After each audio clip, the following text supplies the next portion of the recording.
ଖରା ଦିନ ହେବାରୁ ଜଙ୍ଗଲରେ ପ୍ରବଳ ଗରମ ହେଉଥିଲା। ପୋଖରୀ ନଦୀରୁ ପାଣି ଧୀରେ ଧୀରେ ଶୁଖି ଯାଉଥିଲା। ଚଢ଼େଇମାନେ ବହୁତ କଷ୍ଟରେ ନିଜ ପାଇଁ ଖାଇବା ଯୋଗାଡ଼ କରୁଥିଲେ। ସେଇ ଜଙ୍ଗଲରେ କୁନି ଆଉ ମୁନି ନାମରେ ଦୁଇ ଭଉଣୀ ରହୁଥିଲେ। ସେମାନେ ବି ଖରା ପାଇଁ ବହୁତ କଷ୍ଟରେ ଖାଇବା ଖୋଜୁଥିଲେ। ଏମିତି ଗୋଟେ ଦିନ, ଆରେ ମୁନି, ଆଉ ଏ ଜଙ୍ଗଲରେ ରହିବାନି। ଖରା ପାଇଁ ଏ ଜଙ୍ଗଲର ଅବସ୍ଥା ଭଲ ନାହିଁ। ଖାଇବାକୁ ଖାଦ୍ୟ ନାହିଁ, ପିଇବାକୁ ପାଣି ନାହିଁ। ଚାଲ ଆମେ ଉତ୍ତର ଦିଗରେ ଥିବା ଏକ ଜଙ୍ଗଲକୁ ଯିବା। ମୁଁ ଶୁଣିଥିଲି ସେଠାକାର ପରିବେଶ ଟିକେ ଭଲ ଅଛି। ହଁ ଦିଦି, ତୁ ଠିକ୍ କହିଛୁ। ମୋତେ ବି ଜଙ୍ଗଲରେ ରହିବାକୁ ଭଲ ଲାଗୁନି। ଚାଲ ଆମେ ଆଜି ହିଁ ସେ ଜଙ୍ଗଲକୁ ଯିବା। ମୁଁ ଯାଉଛି କିଛି ଖାଇବା ନେଇ ଆସିବି। ଦିଦି, ତୁ ବି କିଛି ଖାଇବା ଧର। ରାସ୍ତାରେ ଭୋକ ଲାଗିଲେ ଆମେ ଖାଇନେବା। ଏମିତି କଥା ହେଇ ଦୁଇ ଭଉଣୀ କିଛି କିଛି ଖାଇବା ଧରି ସେ ଜଙ୍ଗଲକୁ ଯିବା ପାଇଁ ବାହାରି ପଡ଼ିଲେ। କିଛି ଦୂର ଗଲା ପରେ ସେ ଦୁଇ ଭଉଣୀ ବହୁତ ଥକିଗଲେ। ମୁଁ ଆଉ ଉଡ଼ି ପାରିବିନି ରେ ଭଉଣୀ। ଏ ଗରମରେ ଆଉ ଆଗକୁ ଯାଇ ହେବନି। ଚାଲ କିଛି ଖାଇଦେଇ ଆରାମ କରିବା, ତାପରେ ଆଗକୁ ଯିବା। ହଁ, ମୋତେ ବି ଭାରି ଭୋକ ଲାଗିଲାଣି। ସେଇ ଯୋଉ ଗଛ ଅଛି, ଚାଲ ସେ ଗଛ ତଳେ ବସି ଖାଇବା। ଆରାମ କଲା ପରେ ଯାଇ ଆମେ ସେ ଜଙ୍ଗଲକୁ ଯିବା। ତାପରେ ସେ ଦୁଇ ଭଉଣୀ ଗଛ ତଳେ ବସି ନିଜ ଖାଇବା ଖୋଲିଲେ। ଯେମିତି ସେମାନେ ଖାଇବା ଆରମ୍ଭ କଲେ, ହଠାତ୍ ତାଙ୍କ ପାଖକୁ ଏକ ବୁଢ଼ୀ ଚଢ଼େଇ ଚାଲି ଆସିଲା। ତମେ ଦୁଇ ଜଣ କ'ଣ ଖାଉଛ? ମୋତେ ଟିକେ ଖାଇବା ଦେବ? ବହୁ ଦିନରୁ ମୁଁ କିଛି ବି ଖାଇନି। ବୁଢ଼ୀ ମା, ତୁମେ ଏଇ ଖାଇବା ନେଇ ଖାଅ। ଆମ ଅପେକ୍ଷା ତୁମେ ବେଶୀ ଦୁର୍ବଳ ଲାଗୁଛ। ତାଙ୍କ କଥା ଶୁଣି ବୁଢ଼ୀ ଚଢ଼େଇ ସେଠି ଥିବା ଖାଇବା ଖାଇଲା। ସେ ଏତେ ଭୋକିଲା ଥିଲା ଯେ ଖାଉ ଖାଉ ତାଙ୍କର ସବୁ ଖାଇବା ଖାଇଦେଲା। ତମ ଦୁଇ ଭଉଣୀଙ୍କ ପାଇଁ ଆଜି ମୋତେ ଖାଇବା ମିଳିଗଲା। ଆରେ କ'ଣ, ମୁଁ ତ ତମମାନଙ୍କ ସବୁ ଖାଇବା ଖାଇଦେଲି। ଏବେ ତମେ ଦୁଇ ଜଣ କ'ଣ ଖାଇବ? ତମେ ଆମ ପାଇଁ ଚିନ୍ତା କରନି। ଆମେ ପାଖ ଜଙ୍ଗଲରେ ପହଞ୍ଚିଲା ପରେ ଖାଇବା ଖାଇନେବୁ।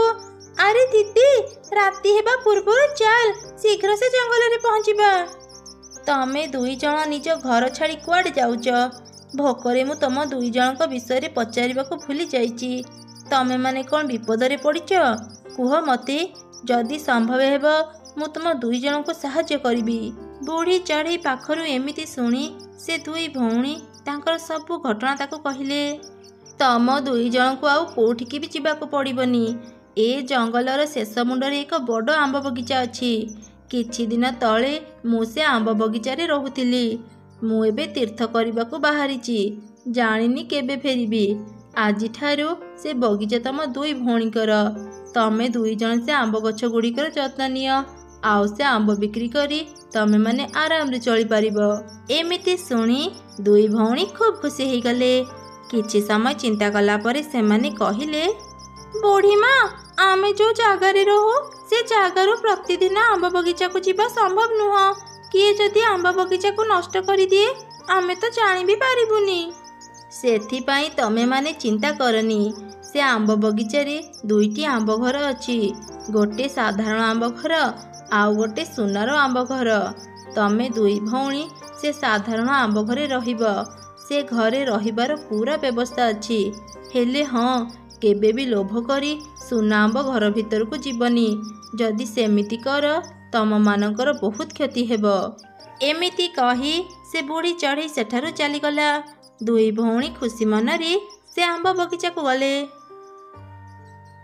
ଆରେ ମୁନି, ଦେଖେ, ବୁଢ଼ୀ ମା ଠିକ୍ କହୁଥିଲେ। ଏଠି ତ ଦୁଇଟା ଆମ୍ବ ଘର ଅଛି। ଚାଲ ଆମେ ସେ ସାଧାରଣ ଆମ୍ବ ଘର ଭିତରକୁ ଯିବା ଆଉ ଏ ଆମ୍ବ ବଗିଚାର ଦେଖାଶୁଣା କରିବା। ସେବେଠାରୁ ସେ ଦୁଇ ଭଉଣୀ ସେଇ ସାଧାରଣ ଆମ୍ବ ଘରେ ରହିଲେ। ଆଉ ସେ ପୁରା ଆମ୍ବ ବଗିଚାର ଦେଖାଶୁଣା କଲେ। ସେମାନେ ଆମ୍ବ ବିକ୍ରି କରି ନିଜ ପାଇଁ ଖାଇବା ଆଣୁଥିଲେ। ଦିନେ ମୁନି ତା ବଡ଼ ଭଉଣୀକୁ କହିଲା, ଦିଦି, ମୋର ଜାଣିବାକୁ ଭାରି ଇଚ୍ଛା ହେଉଛି ସେ ସୁନା ଆମ୍ବ ଘର ଭିତରେ କ'ଣ ଅଛି। ଚାଲ ନା ଆଜି ଆମେ ସେ ସୁନା ଆମ୍ବ ଘର ଭିତରକୁ ଯିବା। ଆରେ ମୁନି, ତୁ କ'ଣ ବୁଢ଼ୀ ମା କଥା ଭୁଲିଗଲୁ କି? ସେ ମନା କରିଥିଲେ ସୁନା ଆମ୍ବ ଘର ଭିତରକୁ ଯିବା ପାଇଁ। ସେ ଘରେ ପଶିବା କଥା ପୁରାପୁରି ଭୁଲିଯା। ଜାଣି ଶୁଣି ବିପଦକୁ କାହିଁକି ଡାକିବା କହିଲୁ? ଆମର ତ କୌଣସି ଜିନିଷରେ ଅଭାବ ନାହିଁ। ତାହେଲେ ଆମେ ସେ ସୁନା ଘର ଆଡ଼େ ମନ ଦେବା କାହିଁକି? ହେଲେ ଦିଦି, ମୋ ମନ ଆଉ ମାନୁନି। ସବୁଦିନ ମୁଁ ସେ ସୁନା ଘରକୁ ଦେଖୁଛି। ଏତେ ସୁନ୍ଦର ଚକଚକ କରୁଥିବା ଘରକୁ ଦେଖି ମୁଁ ଆଉ ରହିପାରୁନି। ସେ ଘର ଭିତରକୁ ଯିବା ପାଇଁ ମୋର ଭାରି ଇଚ୍ଛା ହେଉଛି। ମୁନି, ତା ମୁଣ୍ଡ କ'ଣ ଖରାପ ହେଇଯାଇଛି? ତୁ ବହୁତ ଲୋଭୀ ପାଲଟି ଗଲୁଣି। ଦେଖ ଭଉଣୀ, ବେଶୀ ଲୋଭ କରନି। ଆମ ପାଖରେ ଯାହା ବି ଅଛି ସେତିକିରେ ଖୁସିରେ ରହ, ନହେଲେ ତୋର ହିଁ କ୍ଷତି ହେବ। ହଁ, ମୁଁ ଲୋଭୀ ପାଲଟି ଯାଇଛି। ଖରା ବର୍ଷା ସହି ଆମେ এই ଆମ୍ବ ବଗିଚାର ଯତ୍ନ ନେଉଛେ। ଆମ୍ବ ବିକ୍ରି କରି ଆମକୁ କେତେ ବା ଟଙ୍କା ମିଳୁଛି? କେବେ ଭାବିଛୁ ଆମେ ଯଦି ସେ ସୁନା ଆମ୍ବ ଘରକୁ ବିକ୍ରି କରିଦେବା, ଏତିକି ଟଙ୍କା ପାଇବା ଯେ ସାରା ଜୀବନ ବସି ବସି ଖାଇବା। ଏମିତି ରାଗି ମୁନି ରାଗରେ ସେଠାରୁ ଚାଲିଗଲା। ରାତି ହେବା ପରେ ଦୁଇ ଭଉଣୀ ଶୋଇଥିଲେ। ହଠାତ୍ ମୁନିର ନିଦ ଭାଙ୍ଗିଗଲା। ଆଉ ସେ ମନରେ ଚିନ୍ତା କଲା, ଦିଦି ଏବେ ଗଭୀର ନିଦରେ ଶୋଇଛି। ଏଇଟା ଠିକ୍ ସମୟ ସେ ସୁନା ଘର ଭିତରକୁ ଯିବା ପାଇଁ। ମୁଁ ଯଦି ସେ ସୁନା ଆମ୍ବ ଘର ଭିତରୁ କିଛି ଗୁପ୍ତଧନ ପାଇବି, ସେସବୁ ଧରି ଜଙ୍ଗଲ ଛାଡ଼ି ଦୂରକୁ ଚାଲିଯିବି। ଆଉ ଦିଦି, ତୁ ସବୁଦିନ ଏ ଆମ୍ବ ବଗିଚାରେ ରହି ଖଟି ଖଟି ମର। ଏମିତି ଚିନ୍ତା କରି ମୁନି ଚୁପ୍ ଚୁପ୍ ଉଠି ବାହାରକୁ ଚାଲିଗଲା। ଆଗ ପଛ କିଛି ଚିନ୍ତା ନ କରି ସୁନା ଆମ୍ବ ଘର ଭିତରକୁ ସେ ଚାଲିଗଲା। ଭିତରେ ଏକ ଭୂତ ଚଢ଼େଇ ରହୁଥିଲା। ସେ ମୁନିକୁ ଦେଖି କହିଲା, ଏତେ ଦିନ ପରେ ଯାଇ ଗୋଟେ ଲୋଭୀ ଚଢ଼େଇ ଏଇ ଘର ଭିତରକୁ ଆସିଲା। ମୁଁ ତୋ ଭଳି ଏକ ଲୋଭୀ ଚଢ଼େଇକୁ ଅପେକ୍ଷା କରିଥିଲି। ଏବେ ଚାଲ ମୋ ସାଙ୍ଗରେ। ଏମିତି କହି ଭୂତ ଚଢ଼େଇ ମୁନିକୁ ଧରି ସେ ସୁନା ଆମ୍ବ ଘର ସହ ସେଠାରୁ ଗାୟବ ହେଇଗଲା। ମୁନି ତା ଲୋଭର ଶାସ୍ତି ପାଇଲା। ଆଉ ସେ ସବୁଦିନ ପାଇଁ ସେ ସୁନା ଆମ୍ବ ଘର ଭିତରେ ରହିଗଲା। ପରଦିନ ସକାଳେ କୁନି ତାକୁ ଚାରିଆଡ଼େ ଖୋଜୁଥିଲା। ସେତେବେଳେ ଗୋଟିଏ ଆମ୍ବ ଗଛ ତାକୁ ରାତିର ସବୁ ଘଟଣା କହିଲା। ମୁନିର ଖବର ଜାଣି କୁନିକୁ ଭାରି ଦୁଃଖ ହେଲା। ହେଲେ ସେ ତା ଭଉଣୀକୁ ମନେ ପକାଇବା ଛଡ଼ା ଆଉ କିଛି ବି କରିପାରିଲାନି। ମୁନି, ତତେ ମୁଁ ଲୋଭ ନ କରିବା ପାଇଁ କେତେ ଥର କହିଛି, ହେଲେ ତୁ ମୋ କଥା ଶୁଣିଲୁନି। ଦେଖିଲୁ ତ ତୋର କ'ଣ ଅବସ୍ଥା ହେଲା। କୁନି, ତୁ ମୁନିର କଥା ଚିନ୍ତା କରନି। ସେ ତା ଲୋଭର ଶାସ୍ତି ପାଇଛି। ତୁ ଲୋଭ କରିନଥିବାରୁ ମୁଁ ତତେ ଏକ ଉପହାର ଦେଉଛି। ମୋ ଆମ୍ବ ଗଛରେ ପ୍ରତ୍ୟେକ ଦିନ ଗୋଟିଏ ସୁନା ଆମ୍ବ ଫଳିବ। ତୁ ସେ ସୁନା ଆମ୍ବ ବିକ୍ରି କରି ଆରାମରେ ଚଳିପାରିବୁ। ସେଦିନ ପରଠାରୁ କୁନି ପ୍ରତ୍ୟେକ ଦିନ ସୁନା ଆମ୍ବ ତୋଳି ବଜାରକୁ ନେଇ ବିକ୍ରି କରୁଥିଲା। ଆଉ ସେ ଟଙ୍କାରେ ଆରାମରେ ଚଳିଲା। କୁନି ଗୋଟିଏ ଚଢ଼େଇ ପରି ଏକ ଜଙ୍ଗଲକୁ ଆସିଲା। ସେ ସବୁ ଚଢ଼େଇ ମାନଙ୍କୁ ଏକାଠି କରି କହିଲା, ଶୁଣ ଜଙ୍ଗଲବାସୀ, ଗରମ ଯୋଗୁଁ ଏ ବର୍ଷ ତୁମ ଜଙ୍ଗଲରେ ଅନେକ ଗଛପତ୍ର ଶୁଖି ଯାଇଛି। ତମେ ସବୁ ଚଢ଼େଇ ବହୁତ କଷ୍ଟରେ ଅଛ। ତମମାନଙ୍କ କଷ୍ଟ ଦେଖି ପରିମା ତମମାନଙ୍କୁ ସାହାଯ୍ୟ କରିବା ପାଇଁ ମୋତେ ଏଠାକୁ ପଠାଇଛନ୍ତି।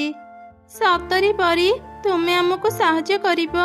ଅନେକ ଦିନରୁ ବର୍ଷା ନ ହେବାରୁ ଆମ ଜଙ୍ଗଲର ସବୁ ଗଛଲତା ଶୁଖି ଯାଇଛି। କୌଣସି ଜାଗାରେ ବି ଖାଇବା ମିଳୁନି। ଏବେ ତମେମାନେ ଆଉ ଚିନ୍ତା କରନି। ମୁଁ ତମମାନଙ୍କୁ 2ଟି ଫଳ ଘର ଦେବି। ସେ 2 ଫଳ ଘର ତମମାନଙ୍କୁ ସାହାଯ୍ୟ କରିବେ। ଏମିତି କହି ପରି ତା ଯାଦୁ ଶକ୍ତିରେ 2ଟି ଫଳ ଘର ବାହାର କଲା। ଗୋଟେ ଥିଲା ଆମ୍ବ ଘର, ଆଉ ଗୋଟେ ଥିଲା ଷ୍ଟ୍ରବେରୀ ଘର। ଏ ଆମ୍ବ ଘରେ ଅନେକ ଅନେକ ଟଙ୍କା ପଇସା ଅଛି। ଆଉ ଏ ଷ୍ଟ୍ରବେରୀ ଘରେ ଅନେକ ଖାଇବା ଅଛି, ଯାହା କେବେ ବି ସରିବନି। ଯେତେବେଳେ ବି ତମମାନଙ୍କର କିଛି ଦରକାର ହେବ, ତମେମାନେ ଏ 2 ଘର ସେସବୁ ନେଇପାରିବ। ଏମିତି କହି ପରି ସେଠାରୁ ଚାଲିଗଲା। ଆମ୍ବ ଘର ଆଉ ଷ୍ଟ୍ରବେରୀ ଘର ଦେଖି ଜଙ୍ଗଲର ସବୁ ଚଢ଼େଇ ଖୁବ୍ ଖୁସି ଥିଲେ। ଏମିତି ଦିନେ ପରି କହିଥିଲେ, ଯେବେ ବି ଟଙ୍କା ଦରକାର ହେବ ଏ ଆମ୍ବ ଘର ନେବା ପାଇଁ। ଆଜି ମୋ ଝିଅର ଦେହ ଭୀଷଣ ଖରାପ, ତା ଔଷଧ କିଣିବା ପାଇଁ ମୋତେ ଟଙ୍କା ଦରକାର। ଆଜି ମୁଁ ଏ ଆମ୍ବ ଘରକୁ ଯାଏ। ଆମ୍ବ ଘର, ଦୟାକରି ଟିକେ କବାଟ ଖୋଲ। ମୋତେ କିଛି ଟଙ୍କା ଦରକାର।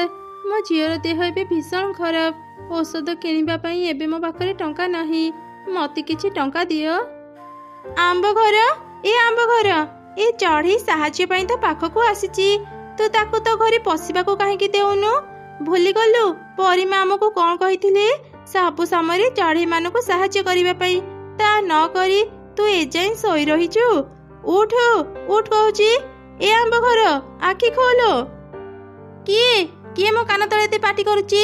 ଏ ଷ୍ଟ୍ରବେରୀ ଘର, ତୋର ଅସୁବିଧାଟା କ'ଣ କହିଲୁ? କାହିଁ ମୋତେ ଏତେ ଡାକୁଛୁ? ପରି ରାଜ୍ୟରେ କେତେ ଆରାମରେ ଥିଲି, ଏଠାକୁ ଆସି ମୋର ଟିକେ ବି ଶାନ୍ତି ନାହିଁ। କିଏ ଏତେ ଜୋର ଜୋରରେ ମୋ କବାଟ ବାଡ଼ଉଥିଲା? ରାଗ କରନି ଆମ୍ବ ଘର, ମୁଁ ତୁମ କବାଟ ବାଡ଼େଇଥିଲି। ପରି କହିଥିଲେ ଯେବେ ବି ଟଙ୍କା ଦରକାର ହେବ ଆମ୍ବ ଘରକୁ ଯିବା ପାଇଁ। ଆଜି ମୁଁ ଏକ ବିପଦରେ ପଡ଼ି ତୁମ ପାଖକୁ ଆସିଛି। ମୋତେ କିଛି ଟଙ୍କା ଦେଇ ସାହାଯ୍ୟ କର। ସାହାଯ୍ୟ? ମୁଁ କାହାକୁ ବି ସାହାଯ୍ୟ କରିପାରିବିନି। ପରି କ'ଣ କହିଥିଲା ମୋର ମନେ ନାହିଁ, ମୁଁ ସେସବୁ ଭୁଲି ଯାଇଛି। ଇହି, ତୋ ପାଦରେ କେତେ ମଇଳା ଲାଗିଛି। ତୁ ଯଦି ତୋର ଏଇ ମଇଳା ପାଦରେ ମୋ ଘର ଭିତରକୁ ଯିବୁ, ମୋ ଘର ଅପରିଷ୍କାର ହେଇଯିବ। ମୁଁ ତତେ ସାହାଯ୍ୟ କରିପାରିବିନି, ତୁ ଯା ଏଠୁ। ଦୟା କର ଆମ୍ବ ଘର, ମୋ ଉପରେ ଟିକେ ଦୟା କର। ମୁଁ ବହୁତ ଆଶା ନେଇ ତୁମ ପାଖକୁ ଆସିଛି, ମୋତେ ଫେରେଇ ଦିଅନି। ମୋ ଝିଅର ଦେହ ଖରାପ, ତାର ଔଷଧ କିଣିବା ପାଇଁ ମୋତେ ଟଙ୍କା ଦରକାର। ଦୟାକରି ମୋତେ କିଛି ଟଙ୍କା ଦିଅ। ତତେ କ'ଣ କହିଲି, ତୁ କ'ଣ ଶୁଣିପାରିଲୁନି? ମୁଁ ତତେ ସାହାଯ୍ୟ କରିବିନି। ପ୍ରତିଦିନ ଯଦି ମୁଁ ତମମାନଙ୍କୁ ଟଙ୍କା ଦେଇ ଚାଲିବି, ମୋ ଟଙ୍କା ସରିଯିବ। ମୁଁ ଆଉ କାହାକୁ ବି ସାହାଯ୍ୟ କରିବିନି। ଯା, ଚାଲିଯା ଏଠୁ। ଚଢ଼େଇ, ତୁ ମନ ଦୁଃଖ କରନି। ମୋ ଘରୁ କିଛି ମିଠା ଫଳ ନେଇ ବଜାରରେ ବିକ୍ରି କର। ଟଙ୍କା ପାଇଲେ ତୁ ତ ଝିଅର ଔଷଧ କିଣିବୁ। ତାପରେ ମା ଚଢ଼େଇ ଷ୍ଟ୍ରବେରୀ ଘରୁ କିଛି ଫଳ ନେଇ ଚାଲିଗଲା। ତାପରେ ଷ୍ଟ୍ରବେରୀ ଘର ଆମ୍ବ ଘରକୁ କହିଲା, ତୁ ଆଜି କିଛି ଠିକ୍ କଲୁନି ଆମ୍ବ ଘର। ଆମର କାମ ହେଲା ଆମେ ଅସହାୟ ପକ୍ଷୀମାନଙ୍କୁ ସାହାଯ୍ୟ କରିବା। ତା ନ କରି ତୁ ପକ୍ଷୀମାନଙ୍କୁ ଅପମାନ କରି ପଠେଇ ଦେଉଛୁ। ପରିମା ଏକଥା ଜାଣିଲେ ତତେ ଶାସ୍ତି ଦେବେ। ଓ, ଚାଲି ଆସିଲା ମୋତେ ଦାୟିତ୍ୱ ଜ୍ଞାନ ଦେବା ପାଇଁ। ତୋ ଉପଦେଶ ତୋ ପାଖରେ ରଖ। ମୋ ପରି ଏକ ସୁନ୍ଦର ଆମ୍ବ ଘର ଏଇ ଗରିବ ଅସୁନ୍ଦର ଚଢ଼େଇ ଗୁଡ଼ାଙ୍କୁ ସାହାଯ୍ୟ କରିବ? କେବେ ନୁହଁ। ଏଇ ଚଢ଼େଇ ଗୁଡ଼ା ମୋ ଘର ଛୁଇଁବାର ବି ଯୋଗ୍ୟ ନୁହଁ। ମୁଁ ପୁଣି ଏମାନଙ୍କୁ ମୋ ଘରେ ପୁରେଇବି? ଜମା ନୁହଁ। ଏସବୁ ତୁ କ'ଣ କହୁଛୁ ଆମ୍ବ ଘର? ପରିମା ଆମକୁ ଚଢ଼େଇମାନଙ୍କୁ ସାହାଯ୍ୟ କରିବା ପାଇଁ ହିଁ ଏଠାକୁ ପଠେଇଛନ୍ତି। ତୁ ନିଜର ଯେଉଁ ସୁନ୍ଦରତା ଆଉ ଟଙ୍କାକୁ ନେଇ ଗର୍ବ କରୁଛୁ, ଏ ସବୁ କିଛି ପରିମାଙ୍କର ଆଶୀର୍ବାଦ ପାଇଁ ହିଁ ତୁ ପାଇଛୁ। ତୋ ଘରେ ତ ଖାଇବା ଛଡ଼ା କିଛି ବି ନାହିଁ। ମୋ ଘର ଭିତରେ ଟଙ୍କା ସୁନା ଗହଣା ଦେଖି ତୋର ଈର୍ଷା ହେଉଥିବ ନା, ସେଥିପାଇଁ ଏମିତି ସବୁ କଥା ମୋତେ କହୁଛୁ। ତୋର ଯେତେ ଇଚ୍ଛା ତୁ ଚଢ଼େଇଙ୍କୁ ସାହାଯ୍ୟ କର, ହେଲେ ମୁଁ କାହାକୁ ବି ସାହାଯ୍ୟ କରିପାରିବିନି। ଆମ୍ବ ଘର ଆଉ ଷ୍ଟ୍ରବେରୀ ଘର ଯେତେବେଳେ ଏମିତି କଥା ହେଉଥିଲେ, ଠିକ୍ ସେହି ସମୟରେ ଏକ ମିଟୁ ସେଠାକୁ ଆସିଲା। ଷ୍ଟ୍ରବେରୀ ଘର, ଆଜି ମୋ ପାଖରେ କିଛି ଖାଇବା ନାହିଁ। ତୁମ ଘରର କବାଟ ଟିକେ ଖୋଲ ନା, ମୁଁ କିଛି ଖାଇବା ନେବି। ହଁ, ଏଥିରେ ଅନୁମତି ନେବାର କ'ଣ ଅଛି? ମୁଁ ସବୁବେଳେ ତମମାନଙ୍କ ପାଇଁ ମୋ କବାଟ ଖୋଲା ରଖିଥାଏ। ଯାଅ, ତମର ଯେତେ ଇଚ୍ଛା ସେତେ ଖାଇବା ନେଇଯାଅ। ତାପରେ ମିଟୁ ଷ୍ଟ୍ରବେରୀ ଘରୁ ଅନେକ ଖାଇବା ଧରି ସେଠାରୁ ଚାଲିଗଲା। ଏସବୁ ଦେଖି ଆମ୍ବ ଘର ଷ୍ଟ୍ରବେରୀ ଘରକୁ କହିଲା, ତୁ କେତେ ବୋକା ଷ୍ଟ୍ରବେରୀ ଘର। ନିଜ ଘରେ ଜମା ଥିବା ସବୁ ଖାଇବା ଏଇ ଚଢ଼େଇ ଗୁଡ଼ାଙ୍କୁ ଦେଇ ଦେଉଛୁ। କେବେ ଯଦି ତୋ ଘରର ଖାଇବା ସରିଯାଏ, ଏଇ ଚଢ଼େଇ ଗୁଡ଼ା ଆଉ ତୋ ପାଖକୁ ଆସିବେନି। ଗୋଟେ କଥା ମନେ ରଖିଥା, ଯେବେ ବି ବିପଦରେ ତୁ ପଡ଼ିବୁ, ପରିମା ତତେ ସାହାଯ୍ୟ କରିବାକୁ ଆସିବେନି। ଛି ଆମ୍ବ ଘର, ତୁ କେତେ ଅହଙ୍କାରୀ। ମୁଁ ତୋ ଭଳି ନୁହଁ, ବୁଝିଲୁ। ମୁଁ ଚଢ଼େଇମାନଙ୍କୁ ସାହାଯ୍ୟ କରେ। ମୋ ବିପଦ ସମୟରେ ସେମାନେ ନିଶ୍ଚୟ ମୋତେ ସାହାଯ୍ୟ କରିବେ। କ'ଣ ହେଲା, ତୁ ମୋତେ ଅହଙ୍କାରୀ କହିଲୁ? ମୋର ଯଦି ହାତ ଥାନ୍ତା ନା, ମୁଁ ଏବେ ପିଟି ପିଟି ତତେ 2 ଖଣ୍ଡ କରିଦିଅନ୍ତି। ହଁ, ମୁଁ ଅହଙ୍କାରୀ, କାହିଁକି ନା ମୋ ଘରେ ଅନେକ ସୁନା ଗହଣା ଅଛି। ତୋ ଘରେ ଏମିତି କ'ଣ ଅଛି ଯେ ତୁ ଅହଙ୍କାର କରିବୁ? ତୁ ସେ ଗରିବ ଚଢ଼େଇ ଗୁଡ଼ାଙ୍କର ସାଙ୍ଗ ହେବା ହିଁ ଯୋଗ୍ୟ। ଆମ୍ବ ଘର, ତୁ ବହୁତ ଖରାପ। ମୁଁ ଆଉ ଦିନେ ବି ତୋ ସହ କଥା ହେବିନି। ନ ହେ, ମୁଁ କ'ଣ ଉପରେ ପଡ଼ି ତୋ ସହ କଥା ହୁଏ? ତୁ ଉପରେ ପଡ଼ି ମୋ ସହ କଥା ହେଉ। ମୁଁ ଯଦି ପାରନ୍ତି ତତେ କେବେଠୁ ମୋ ପାଖରୁ ହଟେଇ ସାରନ୍ତିଣି। ଆମ୍ବ ଘରର କଥା ଶୁଣି ଷ୍ଟ୍ରବେରୀ ଘରର ମନ ଦୁଃଖ ହେଇଗଲା। ସେ ଆଉ ଦିନେ ବି ଆମ୍ବ ଘର ସହ କଥା ହେଲା ନାହିଁ। ଚଢ଼େଇମାନେ ଯେବେ ବି ଆମ୍ବ ଘରକୁ ସାହାଯ୍ୟ ମାଗନ୍ତି, ସେ ସେମାନଙ୍କୁ ସାହାଯ୍ୟ କରେ ନାହିଁ, ଓଲଟା ତାଙ୍କୁ ଅପମାନ ଦିଏ। ସବୁ ଚଢ଼େଇ ଷ୍ଟ୍ରବେରୀ ଘର ପାଖକୁ ହିଁ ଯାଆନ୍ତି। ଷ୍ଟ୍ରବେରୀ ଘର ସମସ୍ତଙ୍କୁ ସାହାଯ୍ୟ କରେ। ଏମିତି କିଛି ଦିନ ବିତିଗଲା। ଦିନେ ହଠାତ୍ ଜଙ୍ଗଲରେ ନିଆଁ ଲାଗିଗଲା। ସେଇ ନିଆଁ ଧୀରେ ଧୀରେ ଷ୍ଟ୍ରବେରୀ ଘର ଆଉ ଆମ୍ବ ଘର ପାଖକୁ ଯାଉଥିଲା। ବଞ୍ଚାଅ, ଚଢ଼େଇମାନେ ମୋତେ ବଞ୍ଚାଅ। ଏ ନିଆଁ ମୋ ଘର ପାଖକୁ ଆସିଲାଣି, ମୁଁ ପୋଡ଼ିଯିବି, ମୋତେ ବଞ୍ଚାଅ। ଏତେ ସୁନ୍ଦର ଘରେ ମୋର ନିଆଁ ଲାଗିଗଲାଣି। ଆରେ, କିଏ କୋଉଠି ଅଛ? ମୋତେ ବଞ୍ଚାଅ। ସେ 2 ଘରର ଚିତ୍କାର ଶୁଣି ସବୁ ଚଢ଼େଇ ତାଙ୍କ ପାଖକୁ ଆସିଲେ। ଏ କ'ଣ, ଷ୍ଟ୍ରବେରୀ ଘରର ଆଖପାଖରେ ନିଆଁ ଲାଗିଯାଇଛି। ତାର କିଛି କ୍ଷତି ହେବା ପୂର୍ବରୁ ଆମେ ତାକୁ ଏଠୁ ନେଇଯିବା। ମିଟୁ, ଯା ଶୀଘ୍ର ଗୋଟେ ଠେଲା ଗାଡ଼ି ନେଇଆ। ମିଟୁ ତୁରନ୍ତ ଯାଇ ଗୋଟେ ଠେଲା ଗାଡ଼ି ଖୋଜି ନେଇ ଆସିଲା। ଓହୋ, ବହୁତ କଷ୍ଟ କରି ଗୋଟେ ଠେଲା ଗାଡ଼ି ପାଇଲି। ଚାଲ ଚାଲ ସମସ୍ତେ ମିଶି ଏ ଷ୍ଟ୍ରବେରୀ ଘରକୁ ଠେଲା ଉପରେ ରଖି ନିରାପଦ ଜାଗାକୁ ନେଇଯିବା। ଏ କଣ, ମତେ ବି ତୁମ ସାଙ୍ଗରେ ନେଇଯାଅ, ନହେଲେ ମୁଁ ଏ ନିଆଁରେ ପୋଡ଼ି ମରିଯିବି। ମତେ ବି ବଞ୍ଚାଅ। ତୁ ଏ ନିଆଁରେ ପୋଡ଼ି ମର। ତୁ ଆମକୁ ଅନେକ ଅପମାନ ଦେଇଛୁ। ଆମ ବିପଦ ସମୟରେ ଆମକୁ ସାହାଯ୍ୟ କରିନୁ। ଆମେ ସେସବୁ ଭୁଲି ଯାଇନୁ। ତୋ ଭଳି ଏକ ଅହଙ୍କାରୀ ଘର ଏ ନିଆଁରେ ପୋଡ଼ିଯିବା ହିଁ ଭଲ। ଏମିତି କହି ସବୁ ଚଢ଼େଇ ଷ୍ଟ୍ରବେରୀ ଘରକୁ ନିଆଁରୁ ରକ୍ଷା କରି ସେ ଠେଲା ଗାଡ଼ିରେ ଧରି ଏକ ସୁରକ୍ଷିତ ଜାଗାକୁ ନେଇଗଲେ। ସେପଟେ ଆମ୍ବ ଘର ସେ ନିଆଁରେ ପୋଡ଼ି ପାଉଁଶ ହେଇଗଲା। ତା ସହ ତାର ଅହଙ୍କାର ବି ସେ ନିଆଁରେ ଜଳିଗଲା। ଷ୍ଟ୍ରବେରୀ ଘର ପ୍ରତିଦିନ ଚଢ଼େଇମାନଙ୍କୁ ସାହାଯ୍ୟ କରୁଥିଲା। ଏକ ଘଞ୍ଚ ଜଙ୍ଗଲରେ ଗୋଟେ ଚଢ଼େଇର ପରିବାର ରହୁଥିଲେ। ବାପା ଚଢ଼େଇର ଏକ ବଡ଼ ଆମ୍ବ ବଗିଚା ଥିଲା। ସେ ଆମ୍ବ ବିକ୍ରି କରି ତା ଘର ଚଳାଉଥିଲା। ଦିନେ ଚଢ଼େଇ ଛୁଆ ତା ଘରେ ବସିଥିଲା। ଝରକା ପଟୁ ସେ ଦେଖିଲା ଗୋଟେ ବୁଢ଼ୀ ଚଢ଼େଇ ତାଙ୍କ ଘରକୁ ଆସୁଛି। ଚଢ଼େଇ ଛୁଆ ତୁରନ୍ତ ବାହାରକୁ ଆସିଲା। ଆରେ ଚଢ଼େଇ ଛୁଆ, ମୁଁ 2 ଦିନ ହେଲାଣି କିଛି ଖାଇନି। କ'ଣ ତୁ ମୋତେ କିଛି ଖାଇବା ଦେଇପାରିବୁ? ହଁ ହଁ ବୁଢ଼ୀ ମା, ତୁମେ ଏଇଠି ବସ, ମୁଁ ଶୀଘ୍ର କିଛି ଖାଇବା ନେଇ ଆସୁଛି। ତାପରେ ଚଢ଼େଇ ଛୁଆ କିଛି ଖାଇବା ନେଇ ସେ ବୁଢ଼ୀ ଚଢ଼େଇକୁ ଦେଲା। ବୁଢ଼ୀ ମା, ଏଇ ନିଅ ଖାଇବା। ତୁମକୁ ଯେତେବେଳେ ବି ଭୋକ ଲାଗିବ ତୁମେ ଆମ ଘରକୁ ଆସିବ। ମୁଁ ତମ ପାଇଁ ସବୁଦିନ ଖାଇବା ରଖିଦେଇଥିବି। ତୁ ବହୁତ ଭଲ ଛୁଆଟି। ଭଗବାନ ତୋର ମଙ୍ଗଳ କରନ୍ତୁ। ତାପରେ ବୁଢ଼ୀ ଚଢ଼େଇ ସେଠାରୁ ଚାଲିଗଲା। କିଛି ସମୟ ପରେ ବାପା ଚଢ଼େଇ ଘରକୁ ଫେରିଲା। ଚଢ଼େଇ ଛୁଆ ତା ବାପାକୁ ସବୁ ଘଟଣା କହିଲା। ତୁ ବହୁତ ଭଲ କାମ କରିଛୁ। ଯେବେ ବି ତୁ ଅସହାୟ ଦୁଃଖୀଙ୍କୁ ଦେଖିବୁ ତାଙ୍କୁ ସାହାଯ୍ୟ କରିବୁ। ଠିକ୍ ଅଛି ବାପା।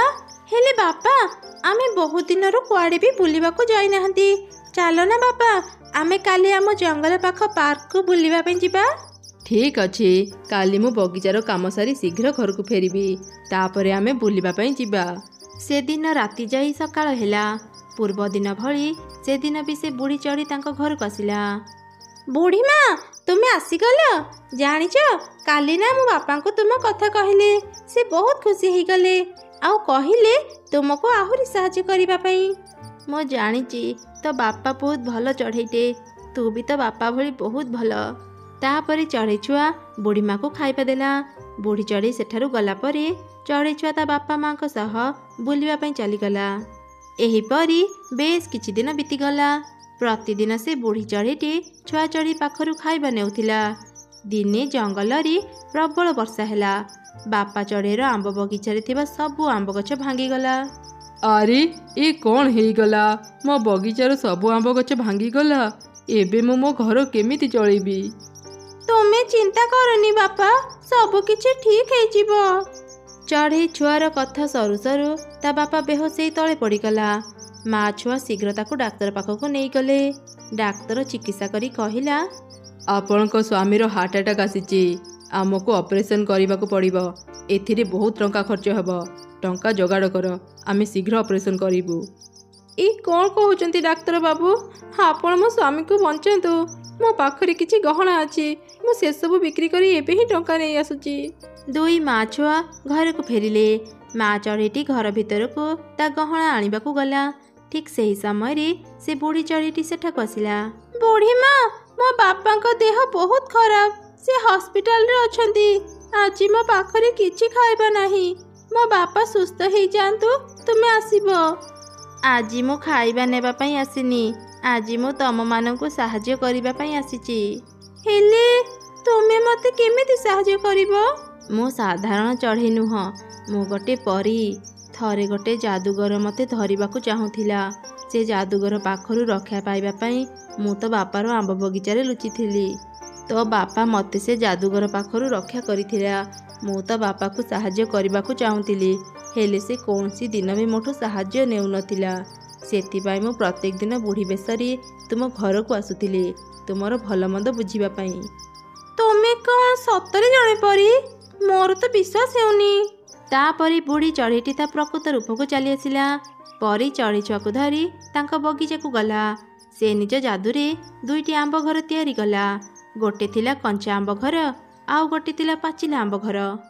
ଏ 2ଟି ଘର ମୁଁ ତତେ ଦେଲି, ହେଲେ ତୁ କେବଳ ଗୋଟେ ହିଁ ଘର ବ୍ୟବହାର କରିପାରିବୁ। ପାଚିଲା ଆମ୍ବ ଘରେ ତୁ ସୁଖ ଶାନ୍ତି ପାଇବୁ। ପ୍ରତ୍ୟେକ ଦିନ ତୁ କିଛି ଆମ୍ବ ବି ପାଇବୁ। ସେସବୁକୁ ତୁ ବଜାରରେ ବିକ୍ରି ବି କରିପାରିବୁ। କଞ୍ଚା ଆମ୍ବ ଘରେ ତୁ ଅନେକ ସୁନା, ଟଙ୍କା, ଧନରତ୍ନ ପାଇବୁ, ହେଲେ ସେସବୁକୁ ତୁ କେବଳ ନିଜ ପାଇଁ ହିଁ ବ୍ୟବହାର କରିପାରିବୁ। ଏବେ କହ ତୁ କେଉଁ ଘରକୁ ଯିବୁ? ମୋର ଟଙ୍କା ପଇସା ଦରକାର ନାହିଁ। ମୁଁ ଚାହେଁ ମୋ ବାପା ସୁସ୍ଥ ହେଇଯାଆନ୍ତୁ ଆଉ ଆମ ଘରକୁ ପୁଣି ହସ ଖୁସି ଫେରି ଆସୁ। ଆଚ୍ଛା ଠିକ୍ ଅଛି, ଏବେ ମୁଁ ତୋ ପାଇଁ ପାଚିଲା ଆମ୍ବ ଘରର କବାଟ ଖୋଲି ଦେଉଛି, ତୁ ଭିତରକୁ ଯା। ଚଢ଼େଇ ଛୁଆ ପାଚିଲା ଆମ୍ବ ଘର ଭିତରକୁ ଗଲା। ସେ ଦେଖିଲା ପାଚିଲା ଆମ୍ବ ଘରଟି ବହୁତ ବଡ଼ ଥିଲା ଆଉ ସେଥିରେ ଅନେକ ସ୍ୱାଦିଷ୍ଟ ଆମ୍ବ ବି ଥିଲା। ଚଢ଼େଇ ଛୁଆ ତୁରନ୍ତ ତା ବାପା ମାଙ୍କୁ ବି ସେଇ ଆମ୍ବ ଘର ଭିତରକୁ ନେଇଗଲା। ସଙ୍ଗେ ସଙ୍ଗେ ହିଁ ଚଢ଼େଇର ବାପା ସୁସ୍ଥ ହେଇଗଲା। ଚଢ଼େଇ ଛୁଆ ତାଙ୍କୁ ପରୀର ସବୁ କଥା କହିଲା। ସେଦିନ ଠାରୁ ସେମାନେ ସେଇ ଆମ୍ବ ଘରେ ରହିଲେ ଆଉ ପ୍ରତିଦିନ ବାପା ଚଢ଼େଇ କିଛି ଆମ୍ବ ନେଇ ବଜାରରେ ବିକ୍ରି କଲା। ସେ ଯେଉଁଠି ଆମ୍ବ ଦୋକାନ ଦେଇଥିଲା ତା ପାଖରେ ଏକ ଦୁଷ୍ଟ କାଉ ବି ଆମ୍ବ ଦୋକାନ ଦେଇଥିଲା। ଆରେ ମୁଁ ତ ଶୁଣିଥିଲି ଏ ଚଢ଼େଇର ଆମ୍ବ ବଗିଚା ଝଡ଼ରେ ନଷ୍ଟ ହୋଇଯାଇଥିଲା। ତାହେଲେ ଇଏ କୋଉଠୁ ଆମ୍ବ ଆଣି ବିକ୍ରି କରୁଛି? ତା ଆମ୍ବ ସବୁ ଦେଖିବାକୁ ବି କେତେ ବଢ଼ିଆ ହେଇଛି। ଆଜି ମୁଁ ତା ଉପରେ ନଜର ରଖିବି ଆଉ ଦେଖିବି ସେ ଆମ୍ବ କୋଉଠୁ ଆଣୁଛି। ଏମିତି ଚିନ୍ତା କରି ସେ ରାତିରେ ଲୁଚି ଲୁଚି ଚଢ଼େଇର ଘରକୁ ଗଲା ଆଉ ଦେଖିଲା ପରୀ ପାଇଁ ଆଜି ଆମର ସବୁ ଦୁଃଖ ଦୂର ହେଇଗଲା। ସେ ନଥିଲେ ଆମର କ'ଣ ଯେ ହେଇଥାନ୍ତା। ଭଗବାନ ଭଲ ଲୋକଙ୍କୁ ସବୁବେଳେ ସାହାଯ୍ୟ କରନ୍ତି, ସେଥିପାଇଁ ଆମ ବିପଦ ସମୟରେ ସେ ପରୀକୁ ଆମ ପାଖକୁ ପଠେଇଥିଲେ। ଏସବୁ କଥା ହେଇ ସେମାନେ ନିଜ ଆମ୍ବ ଘର ଭିତରକୁ ଚାଲିଗଲେ। ଏସବୁ ଦେଖି ତ କାଉ ଆଶ୍ଚର୍ଯ୍ୟ ହେଇଗଲା।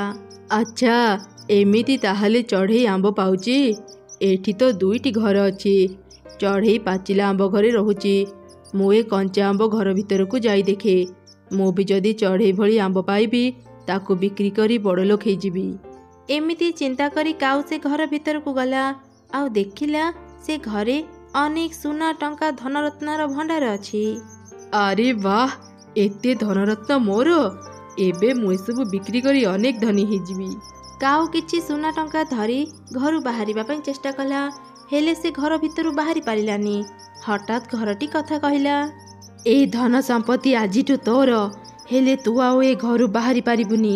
ସବୁଦିନ ତୁ ଏ ଧନ ସମ୍ପତ୍ତି ନେଇ ଏଇ ଘରେ ରହିବୁ। ନା ନା, ମୋତେ ଛାଡ଼ି ଦିଅ, ମୋର ଭୁଲ ହେଇଗଲା। ଏ ଧନରତ୍ନ ମୋର ଦରକାର ନାହିଁ।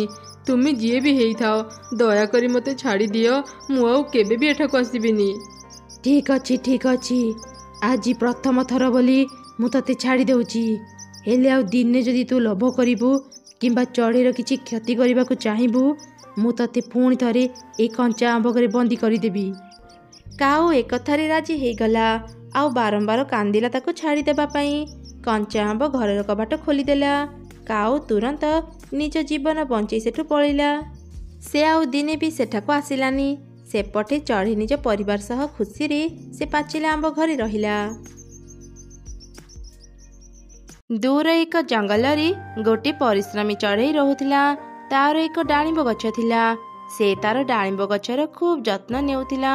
ପ୍ରତିଦିନ ସେ ତା ଗଛରୁ ଡାଳିମ୍ବ ତୋଳି ଜଙ୍ଗଲରୁ ଜଙ୍ଗଲ ବୁଲି ବୁଲି ବିକ୍ରି କରୁଥିଲା। ଡାଳିମ୍ବ ନିଅ ଡାଳିମ୍ବ, ମିଠା ମିଠା ଡାଳିମ୍ବ। ଆରେ ଚଢ଼େଇ ତୁ ଆସିଗଲୁ, ମୁଁ ତତେ ହିଁ ଅପେକ୍ଷା କରିଥିଲି। ତ ଡାଳିମ୍ବ ଦିନେ ନ ଖାଇଲେ ମୋ ପେଟ ପୁରେନି। ଦେ ଦେ, ମତେ ଆଗ 2 କେଜି ଡାଳିମ୍ବ ଦେ। ଏମିତି ଚଢ଼େଇ ତା ଡାଳିମ୍ବ ବିକ୍ରି କରିସାରି ଘରକୁ ଫେରିଲା। ଓ ବାବା, କି ଗରମ ଲାଗୁଛି! ଏତେ ଗରମରେ ମୋର ଛୋଟ ଘରେ ରହି ହେଉନି। ମୁଁ ଶୀଘ୍ର କିଛି କରେ, ନହେଲେ ଗରମ ପାଇଁ ମୋ ଦେହ ଖରାପ ହେଇଯିବ। କାଲି ସକାଳ ହେଉ, ମୁଁ କିଛି କଞ୍ଚା ଘାସ ଆଉ ଲତା ନେଇ ଆସେ। କଞ୍ଚା ଘାସ ମୁଁ ଘର ଭିତରେ ବିଛେଇ ଦେବି। ଘର ଭିତରଟି ନିଶ୍ଚୟ ଥଣ୍ଡା ଲାଗିବ। ଏମିତି ଚିନ୍ତା କରି ଚଢ଼େଇ ଘାସ ଲତା ଆଣିବା ପାଇଁ ବାହାରକୁ ଗଲା। ରାସ୍ତାରେ କାଉ ସହ ତାର ଦେଖା ହେଲା। କିରେ ଚଢ଼େଇ, ଏତେ ସକାଳୁ ସକାଳୁ ତୁ କୁଆଡ଼େ ଯାଉଛୁ? କାଉ ଭଉଣୀ, ଯୋଉ ଗରମ ପଡ଼ିଛି ନା, ଏଇ ଗରମରେ ଆଉ ଘରେ ରହି ହେଉନି। ସେଥିପାଇଁ ମୁଁ ଜଙ୍ଗଲ ଭିତରକୁ ଯାଉଛି କିଛି କଞ୍ଚା ଘାସ ଲତା ଆଣିବା ପାଇଁ। ଘର ଭିତରେ ଆଉ ଘର ଚାରିପାଖରେ କଞ୍ଚା ଘାସ ଲତା ବିଛେଇ ଦେଲେ ଘର ଭିତରଟି ଥଣ୍ଡା ଲାଗିବ। ହଁ ହଁ, ମୁଁ ବି ଶୁଣିଥିଲି ଘର ଉପରେ ଆଉ ଭିତରେ କଞ୍ଚା ଘାସ ଲତା ବିଛେଇ ଦେଲେ ଘର ଭିତରଟି ଥଣ୍ଡା ରୁହେ। ଯା ଯା ତ କାମ କରିବୁ ଯା। କାଉ ଭଉଣୀ ତୁମେ ବି ମୋ ସାଙ୍ଗରେ ଚାଲ। କଞ୍ଚା ଘାସ ଲତା ଆଣି ନିଜ ଘରେ ବିଛେଇ ଦେବ। ଥଣ୍ଡା ଘରେ ରହିବାକୁ ଭାରି ଭଲ ଲାଗିବ। ନା ନା, ଏଇ ଗରମରେ ମୁଁ ଏତେ ପରିଶ୍ରମ କରିପାରିବିନି। ତୋର ସିନା କେହି ନାହାନ୍ତି ବୋଲି ତୁ ସବୁ କାମ ଏକା କରୁଛୁ। ମୋର ତ ସ୍ୱାମୀ ଅଛି। ମୋ ସ୍ୱାମୀ ମୋ ପାଇଁ ଘର ତିଆରି କରିଦେବେ। ମୁଁ କାହିଁ ଏତେ ହଇରାଣ ହେବାକୁ ଯିବି? ଆଚ୍ଛା ଠିକ୍ ଅଛି, ତୁମେ ଯାଇ ତୁମ ସ୍ୱାମୀକୁ ଏକଥା କୁହ। ମୁଁ ଏବେ ଯାଉଛି କାଉ ଭଉଣୀ। ତାପରେ ଚଢ଼େଇ ଜଙ୍ଗଲ ଭିତରକୁ ଗଲା ଆଉ କାଉ ନିଜ ଘରକୁ ଆସିଲା। ଆରେ ଶୁଣୁଛ, ଚଢ଼େଇ ଏବେ ଜଙ୍ଗଲ ଭିତରକୁ ଗଲା କଞ୍ଚା ଘାସ ଲତା ଆଣିବା ପାଇଁ। ଯେମିତି ତେ ଗରମରେ ବି ତା ଘର ଥଣ୍ଡା ରହିବ। ତୁମେ ବି ଯାଅ, ଆମ ଘର ପାଇଁ କିଛି କଞ୍ଚା ଘାସ ଲତା ଖୋଜି ଆଣିବ। ଆମେ ବି ଆମ ଘରକୁ ଥଣ୍ଡା କରିବା। ଯେମିତି ଗରମ ପଡ଼ିଛି, ମୁଁ ଏ ଗରମରେ ବାହାରକୁ ଯାଇ କାମ କରିପାରିବିନି। ଚଢ଼େଇ ତ ଆମର ପଡ଼ୋଶୀ, ସେ କ'ଣ ତା ଘରେ ଆମକୁ କିଛି ସମୟ ପାଇଁ ରହିବାକୁ ଦେବନି? ଆମକୁ ଯେତେବେଳେ ବି ଗରମ ଲାଗିବ ଆମେ ଚଢ଼େଇ ଘରକୁ ଚାଲିଯିବା ଆଉ କିଛି ସମୟ ପାଇଁ ତା ଥଣ୍ଡା ଘରେ ଆରାମ କରି ଆସିବା। ହଁ ହଁ, ତୁମେ ଠିକ୍ କହିଛ। ଏତେ ପରିଶ୍ରମ କରି ଘର କରିବା ଅପେକ୍ଷା ଚଢ଼େଇ ଘରେ କିଛି ସମୟ ପାଇଁ ଆରାମ କରିନେବା। ସେପଟେ ଚଢ଼େଇ ଘାସ ଲତା ଦେଇ ନିଜ ଘରକୁ ସୁନ୍ଦର କରି ତିଆରି କରିନେଲା। ସେତେବେଳେ କାଉର ସ୍ତ୍ରୀ ତା ଘରକୁ ଆସିଲା। ଆରେ ଚଢ଼େଇ, ତ ଘର ତିଆରି କାମ ସରିଗଲା? ହଁ ହଁ କାଉ ଭଉଣୀ, ମୋ ଘର ତିଆରି ସରିଗଲା। ଭିତରକୁ ଆସି ଦେଖିଯାଅ ମୋ ଘର କେମିତି ଥଣ୍ଡା ଅଛି। ଆରେ ବାଃ ଚଢ଼େଇ, ସତରେ ତ ଘର ଭିତରଟା ବହୁତ ଥଣ୍ଡା ଅଛି। ହଁ କାଉ ଭଉଣୀ, ମୁଁ ଅନେକ ପରିଶ୍ରମ କରି ଘର ତିଆରି କରିଛି। ମୋ ଘର ଭିତରଟା ଥଣ୍ଡା ଲାଗିବନି କେମିତି? ଆରେ ଶୁଣୁଛ, ମୁଁ ନା ଏବେ ସେ ଚଢ଼େଇର ଘରକୁ ଯାଇଥିଲି। ତା ଘର ଭିତରଟା ନା ଭାରି ଥଣ୍ଡା। ମୋର ତ ତା ଘରୁ ବାହାରିବାକୁ ଇଚ୍ଛା ହେଉନଥିଲା। ଆଚ୍ଛା ତାହେଲେ ଚାଲ ଏବେ ସେ ଚଢ଼େଇ ଘରକୁ ଯିବା ଆଉ କିଛି ସମୟ ଆରାମ କରି ଆସିବା। ଚଢ଼େଇ ଅନେକ କଷ୍ଟ କରି ତା ଘର ବନେଇଛି। ସେ କ'ଣ ଏମିତି ତୁମକୁ ତା ଘରେ ରହିବାକୁ ଦେବ? ତାହେଲେ ଏବେ କ'ଣ କରିବା? ଶୁଣ, ମୋ ପାଖରେ ଏକ ଉପାୟ ଅଛି ଯାହାଦ୍ୱାରା ଚଢ଼େଇ ଖୁବ୍ ସହଜରେ ଆମକୁ ତା ଘରେ ରହିବାକୁ ଦେବ। ଏମିତି ଦୁଇ କାଉ ଏକ ଯୋଜନା ବନେଇଲେ। ପରଦିନ କାଉର ସ୍ତ୍ରୀ ଚଢ଼େଇର ଘରକୁ ଗଲା। ଆରେ ଚଢ଼େଇ, ସର୍ବନାଶ ହେଇଗଲା। ଗରମ ପାଇଁ ମୋ ସ୍ୱାମୀ ବେହୋସ ହେଇଯାଇଛନ୍ତି। ଚଢ଼େଇ, ତ ଘର ତ ବହୁତ ଥଣ୍ଡା। କିଛି ସମୟ ପାଇଁ ମୋ ସ୍ୱାମୀକୁ ତ ଘରେ ରହିବାକୁ ଦେଇଥା। ମତେ ଟିକେ ସାହାଯ୍ୟ କର ଚଢ଼େଇ। ଆଚ୍ଛା ଆଚ୍ଛା, ଆଉ କାନ୍ଦନି କାଉ ଭଉଣୀ, ଚାଲ ଶୀଘ୍ର କାଉ ଭାଇଙ୍କୁ ନେଇ ଆସିବା। ତାପରେ ଚଢ଼େଇ ଆଉ କାଉର ସ୍ତ୍ରୀ ମିଶି କାଉକୁ ନେଇ ଆସିଲେ। କାଉ ଭାଇଙ୍କର ହୋସ ଆସିବା ଯାଏଁ ତୁମେ ଏଠି ଆରାମ କର। ତୁମେ ତ ଦେଖୁଛ କାଉ ଭଉଣୀ, ମୋ ଘର ବହୁତ ଛୋଟ। ଏଠି 3 ଜଣ ରହିପାରିବାନି। କାଉ ଭାଇଙ୍କର ହୋସ ଆସିଲା ପରେ ତୁମେ ନିଜ ଘରକୁ ଚାଲିଯିବ। ହଁ ହଁ ଚଢ଼େଇ, ମୋ ସ୍ୱାମୀଙ୍କର ହୋସ ଆସିଲା ପରେ ଆମେ ତ ଘରୁ ଚାଲିଯିବୁ। ଏମିତି ସେ ରାତି ବିତିଗଲା। ସକାଳ ହେଲା ପରେ ଚଢ଼େଇ ଦୁଇ କାଉଙ୍କୁ ଉଠେଇଲା। କାଉ ଭାଇ, ଏବେ ତୁମ ଦେହ କେମିତି? ମୁଁ ଏବେ କାମକୁ ଯାଇଥାନ୍ତି। ତୁମେ ମାନେ ବି ନିଜ ଘରକୁ ଯାଅ। ଆରେ ଚଢ଼େଇ, ଏବେ ମତେ ଭଲ ଲାଗୁଛି ଯେ, ହେଲେ ମୁଁ ପୁରାପୁରି ଭଲ ହେଇନି। ମତେ ଆଉ ଟିକେ ଶୋଇବାକୁ ଦେ, ମୁଁ ଭଲ ହେଇଯିବି। ତୁ କାମକୁ ଯା, ଆମେ ଶୋଇକି ଉଠିଲେ ତ ଘରୁ ଚାଲିଯିବୁ। ଆଚ୍ଛା ଠିକ୍ ଅଛି, ମୁଁ ଏବେ ବାହାରକୁ ଯାଉଛି। ଏମିତି କହି ଚଢ଼େଇ ନିଜ ଡାଳିମ୍ବ ଝୋଳି ନେଇ ବଜାରକୁ ଗଲା। ଅନେକ ସମୟ ବିତିଗଲା, ତଥାପି କାଉମାନଙ୍କର ନିଦ ଭାଙ୍ଗିଲାନି। ହଠାତ୍ କାଉର ନିଦ ଭାଙ୍ଗିଗଲା। ସେ ଦେଖିଲା ସନ୍ଧ୍ୟା ହେଇଗଲାଣି। ଆରେ ଏଯାଏଁ ତ ନିଦ ଭାଙ୍ଗିନି, ସନ୍ଧ୍ୟା ହେଇଗଲାଣି। ଚଢ଼େଇ ଆସିବା ପୂର୍ବରୁ ଚାଲ ତା ଘରୁ ଚାଲିଯିବା। କ'ଣ କହିଲ? ସନ୍ଧ୍ୟା ହେଇଗଲାଣି? ଚଢ଼େଇ ଘରେ ମୁଁ ସମୟ ଟିକେ ବି ଜାଣିପାରୁନି।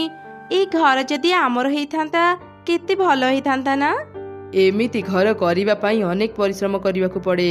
ହଉ ଛାଡ଼ ସେ କଥା, ଚାଲ ଏବେ ଘରକୁ ଯିବା। କ'ଣ ଖାଲି ଯିବା ଯିବା ହଉଛ? ଆମେ କ'ଣ ଚାଲିଯିବା ପାଇଁ ଚଢ଼େଇ ଘରକୁ ଆସିଛେ?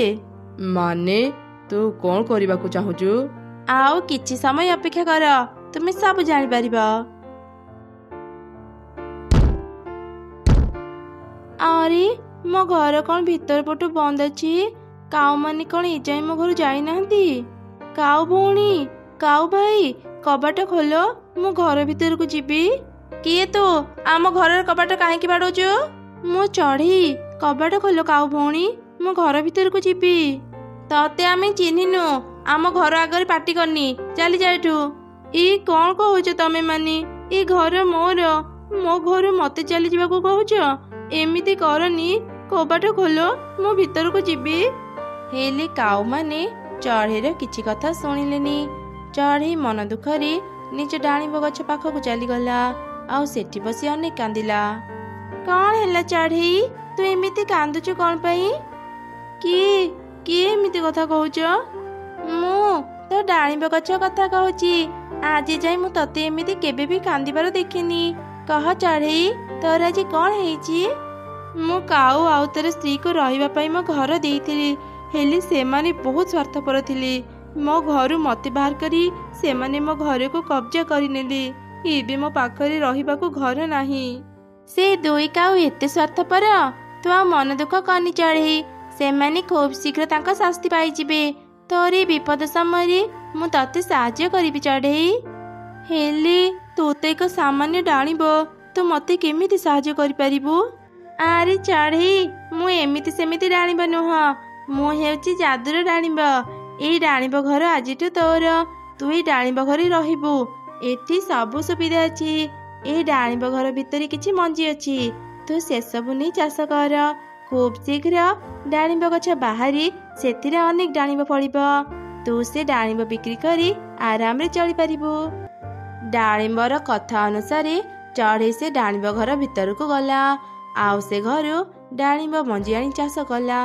ଖୁବ୍ ଶୀଘ୍ର ହିଁ ଡାଳିମ୍ବ ଗଛ ବାହାରି ସେଥିରେ ଅନେକ ଡାଳିମ୍ବ ଫଳିଲା। ଚଢ଼େଇ ସେସବୁ ଧରି ବଜାରକୁ ଗଲା ଆଉ ବିକ୍ରି କଲା। ଏମିତି ତାର ସବୁଦିନ ଭଲରେ ବିତୁଥିଲା। ହେଲେ ଦିନେ କାଉ ଆଉ ତାର ସ୍ତ୍ରୀ ଚଢ଼େଇର ଡାଳିମ୍ବ ଘରକୁ ଦେଖିଲେ। ଆରେ, ମୁଁ ଯାହା ଦେଖୁଛି କ'ଣ ତୁମେ ବି ତା ଦେଖୁଛ? ହଁ, ମୁଁ ବି ସେଇଆ ଦେଖୁଛି। ଆଜି ଯାଏ ମୁଁ ଏତେ ବଡ଼ ଡାଳିମ୍ବ ଘର ଦେଖିନଥିଲି। ମୋର ଏଇ ଡାଳିମ୍ବ ଘର ଦରକାର, ଯେମିତି ବି ହଉ ମତେ ଏଇ ଡାଳିମ୍ବ ଘର ଦିଅ। ଆମେ ଥରେ ଚଢ଼େଇର ଘର ନେଇ ସାରିଛେ, ସେ ଆମକୁ ପୁଣି ଥରେ ତା ଘର କ'ଣ ପାଇଁ ଦେବ? ଚଢ଼େଇଠୁ ତା ଘର ନେବା ପାଇଁ ମୋ ପାଖରେ ଏକ ଉପାୟ ଅଛି। ଆସ ମୋ ସାଙ୍ଗରେ। କିଏ ମୋ ଘର କବାଟ ବାଡ଼ଉଛ? ତମେ ଦୁଇ କାଉ ଏଠି? ମୋ ଘର ନେଇ କ'ଣ ତମମାନଙ୍କୁ ଶାନ୍ତି ଲାଗିଲାନି? ପୁଣି ଥରେ ଚାଲି ଆସିଲ? ଚାଲିଯାଉ ଏଠୁ। ଓହୋ ଚଢ଼େଇ, ଏତେ ରାଗୁଛୁ କ'ଣ ପାଇଁ ଯେ? ଆମେ ତତେ ଏକ ଖବର ଦେବାକୁ ଆସିଥିଲୁ। ପାରାର ଦେହ ବହୁତ ଖରାପ, ସେ ବଞ୍ଚିବ କି ନାହିଁ ଜଣା ନାହିଁ। ସେ ତତେ ଦେଖିବାକୁ ଚାହୁଁଛି ବୋଲି ଆମକୁ କହିଲା, ସେଥିପାଇଁ ଆମେ ତତେ ଆସି ଖବର ଦଉଛୁ। ଏ କ'ଣ କହୁଛ ତମେ ମାନେ? ପାରାର ଦେହ ଖରାପ? ମୁଁ ଏବେ ତା ପାଖକୁ ଯିବି। ବୋକା ଚଢ଼େଇ, ଆମ କଥାରେ ଫସିଗଲା। ଚାଲ ଏବେ ଡାଳିମ୍ବ ଘର ଭିତରକୁ ଯିବା। ପାରା, ତୁ ଠିକ ଅଛୁ ତ? ମୁଁ ଶୁଣିଲି ତୋ ଦେହ ଖରାପ। ହଁ ଚଢ଼େଇ, ମୁଁ ଏକଦମ ଠିକ ଅଛି। ତତେ ମିଛ କଥା ଗୁଡ଼ା କିଏ କହିଲା? କାଉ ମାନେ ମତେ ପୁଣି ଥରେ ମିଛ କଥା କହିଲେ। ନିଶ୍ଚୟ ସେମାନେ ମୋର କ୍ଷତି କରିବାକୁ ଚାହୁଁଛନ୍ତି। ପାରା ଭଉଣୀ, ମୁଁ ଏବେ ଘରକୁ ଯାଏ, ମୁଁ ପରେ ତମକୁ ସବୁ କଥା ବୁଝେଇଦେବି। ତମେ ଦୁଇ କାଉ ଏତେ ଖରାପ, ପୁଣି ଥରେ ମୋ ଘରକୁ କବ୍ଜା କରିନେଲ? ବାହାରି ଯାଅ ମୋ ଘରୁ। ନା, ଆଜିଠୁ ଏଇ ଘର ଆମର, ତୁ ଏଠୁ ଚାଲିଯା।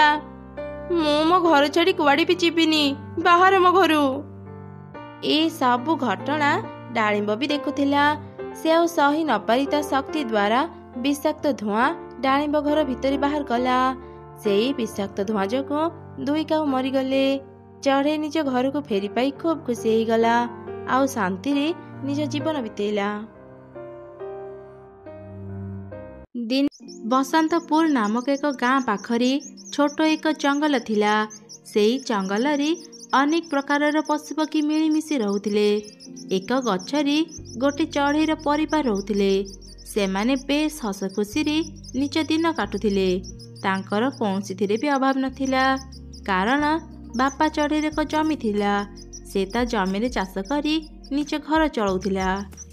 ମା, କୁଆଡ଼େ ଗଲ? ଶୀଘ୍ର ଆସ ମା, କୋଉଠି ଅଛ? ଆରେ କ'ଣ ହେଲା? କାହିଁକି ଏତେ ବଡ଼ ପାଟି କରୁଛୁ କହିଲୁ? ମା, ଦେଖ ନା, ସମୟ କେତେ ହେଲାଣି। ସକାଳେ ବାପା କିଛି ବି ଖାଇକି ଯାଇନାହାନ୍ତି, ତାଙ୍କୁ ଭୋକ ଲାଗିଥିବଣି। ଚାଲ ନା ମା, ବାପାଙ୍କ ପାଇଁ ଖାଇବା ନେଇଯିବା। ଆହାରେ, ବାପା ପାଇଁ ଝିଅର କେତେ ଚିନ୍ତା। କାହିଁ ମୋ ପାଇଁ ତ ଦିନେ ବି ଏମିତି ଚିନ୍ତା କରିନୁ, ଖାଲି ବାପାଙ୍କୁ ହିଁ ଭଲ ପାଉ ନା? ମୁଁ ବାପା ମା ଦୁଇ ଜଣଙ୍କୁ ହିଁ ବହୁତ ଭଲ ପାଏ। ମା ଚାଲ ନା, ଶୀଘ୍ର ବାପାଙ୍କ ପାଇଁ ଖାଇବା ନେଇଦେବା। ତାପରେ ମା ଚଢ଼େଇ ଆଉ ତାର ଛୁଆ ଖାଇବା ଧରି ବିଲକୁ ଗଲେ। ସେମାନେ ଦେଖିଲେ ବାପା ଚଢ଼େଇ ବିଲରେ କାମ କରୁଛି। ମା ଚଢ଼େଇ ତାକୁ ଡାକିବାରୁ ସେ ହାତ ମୁହଁ ଧୋଇ ହେଇ ଖାଇବା ଖାଇଲା। ହଠାତ୍ ସେତେବେଳେ ବର୍ଷା ଉଠେଇଲା। ବାପା, ବର୍ଷା ଉଠେଇଲାଣି। ଥରେ ବର୍ଷା ଆରମ୍ଭ ହେଲେ ଆଉ ଘରକୁ ଯାଇପାରିବାନି। ଆଉ କାମ କରନି, ଚାଲ ଏବେ ଘରକୁ ଯିବା। ଆରେ ମା, ତୁ ଜମା ବି ଚିନ୍ତା କରନି। ଅଳ୍ପ କିଛି ଚାରା ଗଛ ବାକି ଅଛି। ମୁଁ ସେସବୁ ଲଗେଇକି ଶୀଘ୍ର ଘରକୁ ଯିବି। ତୁ ଏବେ ତ ମା ସାଙ୍ଗରେ ଘରକୁ ଯା। ତାପରେ ମା ଚଢ଼େଇ ଆଉ ତାର ଛୁଆ ଘରକୁ ଫେରିଗଲେ। ବାପା ଚଢ଼େଇଟି ଚାରା ଗଛ ଲଗେଇଲା। କିଛି ସମୟ ପରେ ହିଁ ବର୍ଷା ଆରମ୍ଭ ହେଇଗଲା। ଏତେ ବର୍ଷା ଦେଖି ମା ଚଢ଼େଇ ଆଉ ତାର ଛୁଆ ଚିନ୍ତାରେ ପଡ଼ିଗଲେ। ମା, ଦେଖ ନା, ବାପା ଏଯାଏଁ ଘରକୁ ଆସିଲେନି। ବାହାରେ କେତେ ଜୋରେ ବର୍ଷା ହେଉଛି। ବାପାଙ୍କୁ ମୁଁ କହୁଥିଲି ଚାଲ ଘରକୁ ଯିବା, ହେଲେ ସେ ମୋ କଥା ଶୁଣିଲେନି। ଏତେ ବର୍ଷାରେ ବାପା ଘରକୁ କେମିତି ଆସିବେ? ଆରେ ମା, ଏ ବର୍ଷାକୁ ଦେଖି ମୋର ବି ଭାରି ଚିନ୍ତା ହେଉଛି। ତ ବାପା ଭଲରେ ଭଲରେ ଘରକୁ ଫେରି ଆସନ୍ତୁ। ସେପଟେ ବାପା ଚଢ଼େଇ ଘରକୁ ଫେରୁଥିଲା, ହେଲେ ପବନ ବର୍ଷା ଯୋଗୁଁ ସେ ଠିକରେ ଉଡ଼ି ପାରୁନଥିଲା। ମୋ ଝିଅ ଠିକ୍ କହୁଥିଲା। ସେତେବେଳେ ହିଁ ତା ସାଙ୍ଗରେ ଘରକୁ ଯିବାର ଥିଲା। କାମ କରୁ କରୁ ଜାଣିପାରିଲିନି ପାଗ ଏତେ ଖରାପ କରିଛି। ଘରେ ମୋ ସ୍ତ୍ରୀ ମୋ ଛୁଆ ମୋତେ ଅପେକ୍ଷା କରିଥିବେ। ଏଠି ଅଟକିବା ଠିକ୍ ହେବନି। ଯେମିତି ବି ହେଉ ମୁଁ ଘରକୁ ଯିବି। ତାପରେ ବହୁତ କଷ୍ଟରେ ବାପା ଚଢ଼େଇ ଉଡ଼ି ଉଡ଼ି ଘରକୁ ଗଲା। ବାପା ଚଢ଼େଇକୁ ଘରେ ଦେଖି ମା ଛୁଆ ଖୁବ୍ ଖୁସି ହେଇଗଲେ। ତମେ ଆସିଗଲ। ଆମେ ଦୁଇ ଜଣ ତମ ପାଇଁ କେତେ ଚିନ୍ତାରେ ଥିଲୁ। ତମେ ପୋଛି ହେଇଯାଅ, ମୁଁ ଗରମ ଚା ଆଣିଦେଉଛି। ଏମିତି 2 ଦିନ ବିତିଗଲା। ବର୍ଷା ଛାଡ଼ିବାର ନାଁ ନେଉନଥିଲା। ଏତେ ବର୍ଷା ଯୋଗୁଁ ଚାରିଆଡ଼େ ପାଣି ଭର୍ତ୍ତି ହେଇଗଲା। ଅନେକ ଚଢ଼େଇଙ୍କ ଘର ଭାଙ୍ଗି ପାଣିରେ ଭାସିଗଲା। ଏସବୁ ଦୃଶ୍ୟ ଦେଖି 3 ଚଢ଼େଇ ଚିନ୍ତାରେ ପଡ଼ିଗଲେ। ମା, ବାପା, ପାଣି ଗଛ ଉପରକୁ ଆସିଲାଣି। ଆମ ଘରେ ବି ତ ପାଣି ପଶିଯିବ। ଏବେ ଆମେ କ'ଣ କରିବା? ମୋତେ ଭାରି ଡର ଲାଗୁଛି। ଡରନି ରେ ଝିଅ, ଆମେ ତ ସାଙ୍ଗରେ ଅଛୁ ପରା। ସେମାନେ ଏପରି କଥା ହେବା ସମୟରେ ହିଁ ବର୍ଷା ପାଣି ତାଙ୍କ ଘରେ ପଶିଗଲା, ଯାହାଫଳରେ ତାଙ୍କ ଘର ଭାଙ୍ଗିଗଲା। 3 ଚଢ଼େଇ ବର୍ଷା ପାଣିରେ ଭାସିଗଲେ। ଜୋରରେ ପବନ ବହିବା ଯୋଗୁଁ ସେମାନେ ଉଡ଼ି ପାରୁନଥିଲେ। ବାପା ଚଢ଼େଇ ତା ଝିଅକୁ ପିଠିରେ ବସି ପହଁରିଲା। ମା ଚଢ଼େଇ ବି ତା ପଛେ ପଛେ ପହଁରୁଥିଲା। କିଛି ସମୟ ପରେ ହିଁ ମା ଚଢ଼େଇଟି ବହୁତ ଥକିଗଲା। ଶୁଣୁଛ, ମୁଁ ଆଉ ପହଁରି ପାରିବିନି। ମୋର ବୋଧେ ଶେଷ ସମୟ ଆସିଗଲା। ଆମ ଝିଅର ଧ୍ୟାନ ରଖିବ। ଏବେ ତମେ ଏକା ହିଁ ତାର ଯତ୍ନ ନେବ। ଏମିତି କହି ମା ଚଢ଼େଇଟି ପାଣିରେ ବୁଡ଼ିଗଲା। ଛୋଟ ଛୁଆଟି ତା ମା ପାଇଁ ବହୁତ କାନ୍ଦିଲା। ବାପା, ମା ପାଣିରେ ବୁଡ଼ିଗଲା। ମାକୁ ଆଣ ବାପା। ସେ ଆମକୁ ଛାଡ଼ି କାହିଁକି ଚାଲିଗଲା? ଏବେ ଆମର କ'ଣ ହେବ? ତୁ କାନ୍ଦନି ରେ ମା, ତୋ ବାପା ପୁରା ତୋ ପାଖରେ ଅଛି। ମୁଁ ତୋର କିଛି କ୍ଷତି ହେବାକୁ ଦେବିନି। ଏମିତି କହି ବାପା ଚଢ଼େଇ ତା ଛୁଆକୁ ପିଠିରେ ବସେଇ ପୁଣି ଆଗକୁ ପହଁରିଲା। କିଛି ଦୂର ଗଲା ପରେ ସେ ଏକ ଶୁଖିଲା କାଠ ଦେଖିଲା। ସେ ଶୁଖିଲା କାଠଟି ପାଣିରେ ଭାସୁଥିଲା। ବାପା ଚଢ଼େଇଟି ତା ଝିଅକୁ ବହୁତ କଷ୍ଟରେ ସେ କାଠ ଉପରେ ବସେଇ ଦେଲା। ହେଲେ ସେ ଅନେକ ସମୟ ଧରି ପହଁରିବା ଯୋଗୁଁ ବହୁତ ଥକି ଯାଇଥିଲା। ସେ କାଠ ଉପରକୁ ଉଠି ପାରିଲାନି, ଆଉ ପାଣିରେ ବୁଡ଼ିଗଲା। ବାପା, ବାପା, ମା ଭଳି ତୁମେ ବି ମୋତେ ଛାଡ଼ି ଚାଲିଗଲ। ଏବେ ମୁଁ ଏକା ବଞ୍ଚିବି କେମିତି? ଏବେ ମୋର କ'ଣ ହେବ? ଚଢ଼େଇ ଛୁଆ ତା ବାପା ମାଙ୍କୁ ହରେଇ ବହୁତ କାନ୍ଦୁଥିଲା। ଭାସି ଭାସି ସେ ଅନେକ ଦୂରକୁ ଚାଲିଗଲା। ହଠାତ୍ ଏକ ଜାଗାରେ ସେ ଅଟକିଗଲା। ସେତେବେଳେ ପାଣି ଭିତରୁ ଏକ ବଡ଼ ଶାମୁକା ଉପରକୁ ଉଠି ଆସିଲା। ସେ ଶାମୁକାଟି ଏକ ସୁନ୍ଦର ଘରରେ ବଦଳିଗଲା। ସେ ଘର ଭିତରୁ ବାହାରିଲା ଏକ ସୁନ୍ଦର ଚଢ଼େଇ। ଚଢ଼େଇ ଛୁଆ, ମୋତେ ଦେଖି ଭୟ କରନି। ମୁଁ ତତେ ସାହାଯ୍ୟ କରିବା ପାଇଁ ଆସିଛି। ତୋ ବାପା ମା ତତେ ବଞ୍ଚାଇବା ପାଇଁ ନିଜ ଜୀବନ ଦେଇଛନ୍ତି। ସେମାନେ ତାଙ୍କ ଜୀବନ ବଦଳରେ ତତେ ରକ୍ଷା କରିବା ପାଇଁ ଭଗବାନଙ୍କ ପାଖରେ ପ୍ରାର୍ଥନା କରିଛନ୍ତି। ସେଥିପାଇଁ ମୁଁ ତୋ ପାଖକୁ ଆସିଲି। ଆଜିଠୁ ତୁ ଏ ଘରେ ରହିବୁ। ଏ ଘର ଭିତରେ ତତେ ସବୁ କିଛି ମିଳିବ। ଏବେ ଘର ଭିତରକୁ ଆ। ଏମିତି କହି ସେ ସୁନ୍ଦର ଚଢ଼େଇ ପାଣିରେ ଏକ ସିଡ଼ି ତିଆରି ଦେଲା। ସେଇ ସିଡ଼ିରେ ଚଢ଼ି ଛୁଆ ଚଢ଼େଇ ଘର ଭିତରକୁ ଗଲା। ଘର ଭିତରଟି ଅନେକ ସୁନ୍ଦର ହେଇଥିଲା। ଭିତରେ ବହୁତ ଗୁଡ଼ିଏ ଖାଇବା ଥିଲା। ଏତେ ଭଲ ଘର ଦେଖି ତ ଚଢ଼େଇ ଛୁଆ ଖୁସି ହେଇଗଲା। ସତରେ ଏ ଘର ତ ବହୁତ ସୁନ୍ଦର। ଏ ଘରେ ସବୁ କିଛି ଅଛି। ହଁ, ଏହା ଏକ ସାଧାରଣ ଘର ନୁହଁ, ଏଇଟା ଗୋଟେ ଯାଦୁର ଘର। ଆଜିଠୁ ତୁମ ସାଙ୍ଗରେ ଏଇ ଘରେ ରହିବୁ।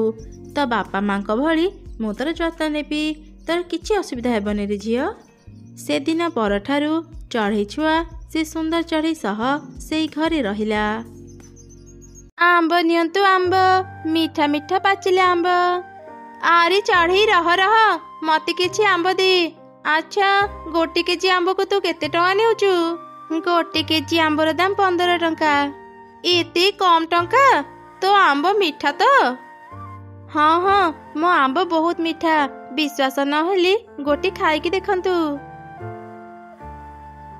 ବାଃ, ସତରେ ତ ତୋ ଆମ୍ବ ଭାରି ମିଠା। ମୁଁ ଏତେ ମିଠା ଆମ୍ବ ଆଗରୁ ଖାଇନଥିଲି। ଦେ ଦେ, ମତେ 5 କେଜି ଆମ୍ବ ଦେ।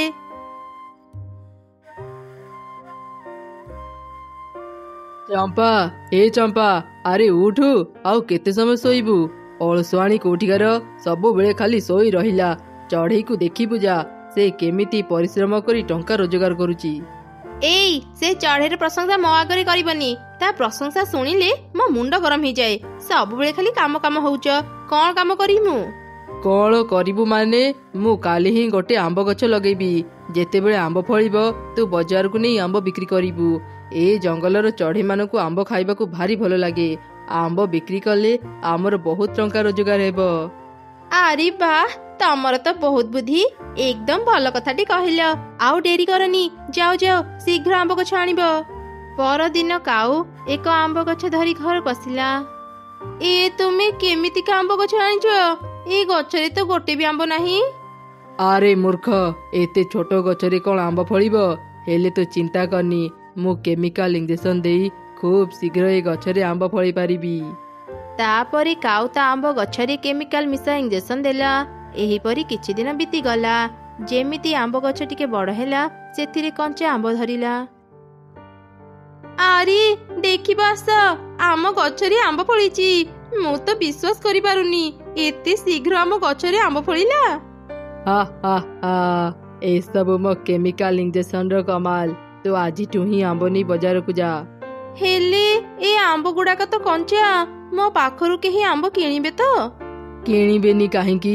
ତୁ ବିକ୍ରି କରି ଜାଣିଲେ ସମସ୍ତେ ତୋ ପାଖରୁ ଆମ୍ବ କିଣିବେ। ସେ ଚଢ଼େଇ ଆମ୍ବ ବିକ୍ରି କରି କରି ଧନୀ ହେଇ ସାରିଲାଣି।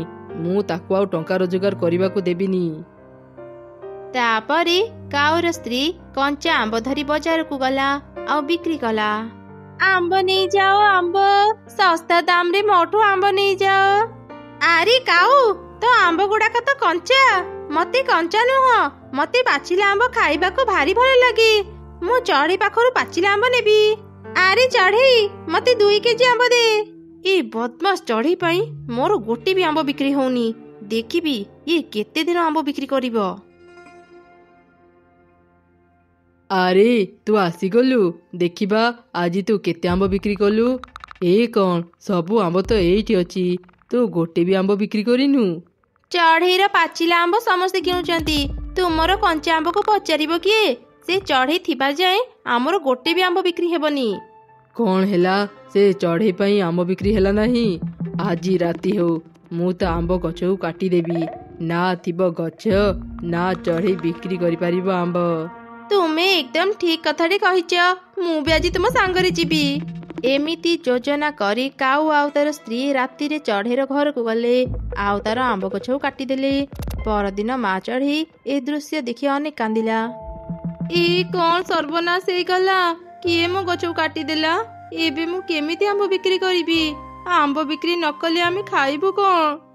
ମା, ଚିନ୍ତା କରନି, କିଛି ନା କିଛି ରାସ୍ତା ମିଳିଯିବ। ମା, ମାଉସୀ ରହୁଥିବା ଜଙ୍ଗଲରେ ଅନେକ ଶସ୍ତାରେ ଆମ୍ବ ମିଳେ। ତୁମେ ସେ ଜଙ୍ଗଲରୁ ଆମ୍ବ ଆଣି ଆମ ଜଙ୍ଗଲରେ ବିକ୍ରି କର। ଆରେ ହଁ, ତୁ ଠିକ କହିଲୁ। ମୁଁ ଏକଥା ପୁରାପୁରି ଭୁଲି ଯାଇଥିଲି। ମୁଁ ଆଜି ହିଁ ମୋ ଭଉଣୀ ଘରକୁ ଯିବି ଆଉ ତା ପାଖରୁ ଆମ୍ବ ନେଇ ଆସିବି। ଏବେ ଆଉ ଚଢ଼େଇ ଆମ୍ବ ବିକ୍ରି କରିପାରିବନି। ଆଜିଠୁ ସମସ୍ତେ ଆମ ପାଖରୁ ହିଁ ଆମ୍ବ କିଣିବେ। 2 କାଉ ଏପରି ଚିନ୍ତା କରି ଖୁସି ହେବା ସମୟରେ ଚଢ଼େଇ କିଛି ଆମ୍ବ ଧରି ବଜାରକୁ ଆସି ବିକ୍ରି କଲା। ଦୂରରୁ ତାକୁ କାଉ ଦେଖୁଥିଲା। ଏ କ'ଣ, ମୁଁ ତ ଚଢ଼େଇର ଗଛକୁ କାଟି ଦେଇଥିଲି। ସେ ଆମ୍ବ କୋଉଠୁ ପାଇଲା? ନା, ଏ ଚଢ଼େଇକୁ ଏମିତି ଅଟକେଇ ହେବନି, ତାର କିଛି ବ୍ୟବସ୍ଥା କରିବାକୁ ହେବ।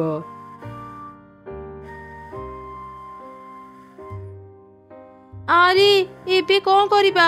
ସେ ଚଢ଼େଇ ତ ପୁଣି ଆମ୍ବ ନେଇ ଚାଲି ଆସିଲା। ସେ ଚଢ଼େଇ ବଞ୍ଚିଥିବା ଯାଏଁ ଆମେ ଆମ୍ବ ବିକ୍ରି କରିପାରିବାନି। ସେ ଚଢ଼େଇକୁ ଆମ ରାସ୍ତାରୁ ହଟେଇବାକୁ ହିଁ ପଡ଼ିବ। ହେଲେ କେମିତି? ମୋ ପାଖରେ ଏକ ଯୋଜନା ଅଛି, ଶୁଣ। ଏମିତି ସେ ଦୁଇ କାଉ ଯୋଜନା ବନେଇଲେ ଆଉ ରାତିରେ ଚଢ଼େଇର ଘରକୁ ଯାଇ ନିଆଁ ଲଗେଇଦେଲେ। ନିଆଁ ନିଆଁ, ଚଢ଼େଇର ଘରେ ନିଆଁ ଲାଗିଯାଇଛି। କିଏ କୋଉଠି ଅଛ? ଶୀଘ୍ର ଆସ, ଚଢ଼େଇକୁ ବଞ୍ଚାଅ। ଆରେ ଆରେ, ଚଢ଼େଇର ଘରେ ନିଆଁ ଲାଗିଯାଇଛି। କେମିତି ଚଢ଼େଇର ଘରେ ନିଆଁ ଲାଗିଲା କାଉ? ଚଢ଼େଇ ଆଉ ତାର ଝିଅ ଏମିତି ଅକାଳରେ ଚାଲିଗଲେ? ଆମେ ଜାଣିନୁ। ଏ ରାସ୍ତାରେ ଗଲାବେଳେ ଆମେ ଦେଖିଲୁ ଚଢ଼େଇର ଘରେ ନିଆଁ ଲାଗିଯାଇଛି। ଚଢ଼େଇ କେତେ ଭଲ ଥିଲା, ସେ ଏମିତି ଚାଲିଯିବ କିଏ ଜାଣିଥିଲା? ଆରେ ତମେ ମାନେ ମୋ ଘର ସାମ୍ନାରେ କାହିଁକି ଭିଡ଼ ଜମେଇଛ? ମୋ ଘର କୁଆଡ଼େ ଗଲା? ଏବେ ମୁଁ କୋଉଠି ରହିବି? ଚଢ଼େଇ, ତୁ ମରିନୁ? ତୋ ଘରେ ତ ନିଆଁ ଲାଗି ଯାଇଥିଲା। ମୁଁ ମୋ ଝିଅ ସାଙ୍ଗରେ ମେଳା ବୁଲିବାକୁ ଯାଇଥିଲି। ଫେରୁ ଫେରୁ ଡେରି ହେଇଗଲା। ଏପଟେ ମୋ ଘର ନିଆଁରେ ପୋଡ଼ିଗଲା। ଏବେ ମୋର କ'ଣ ହେବ? ମୁଁ ଆଉ ମୋ ଝିଅ କୋଉଠି ରହିବୁ?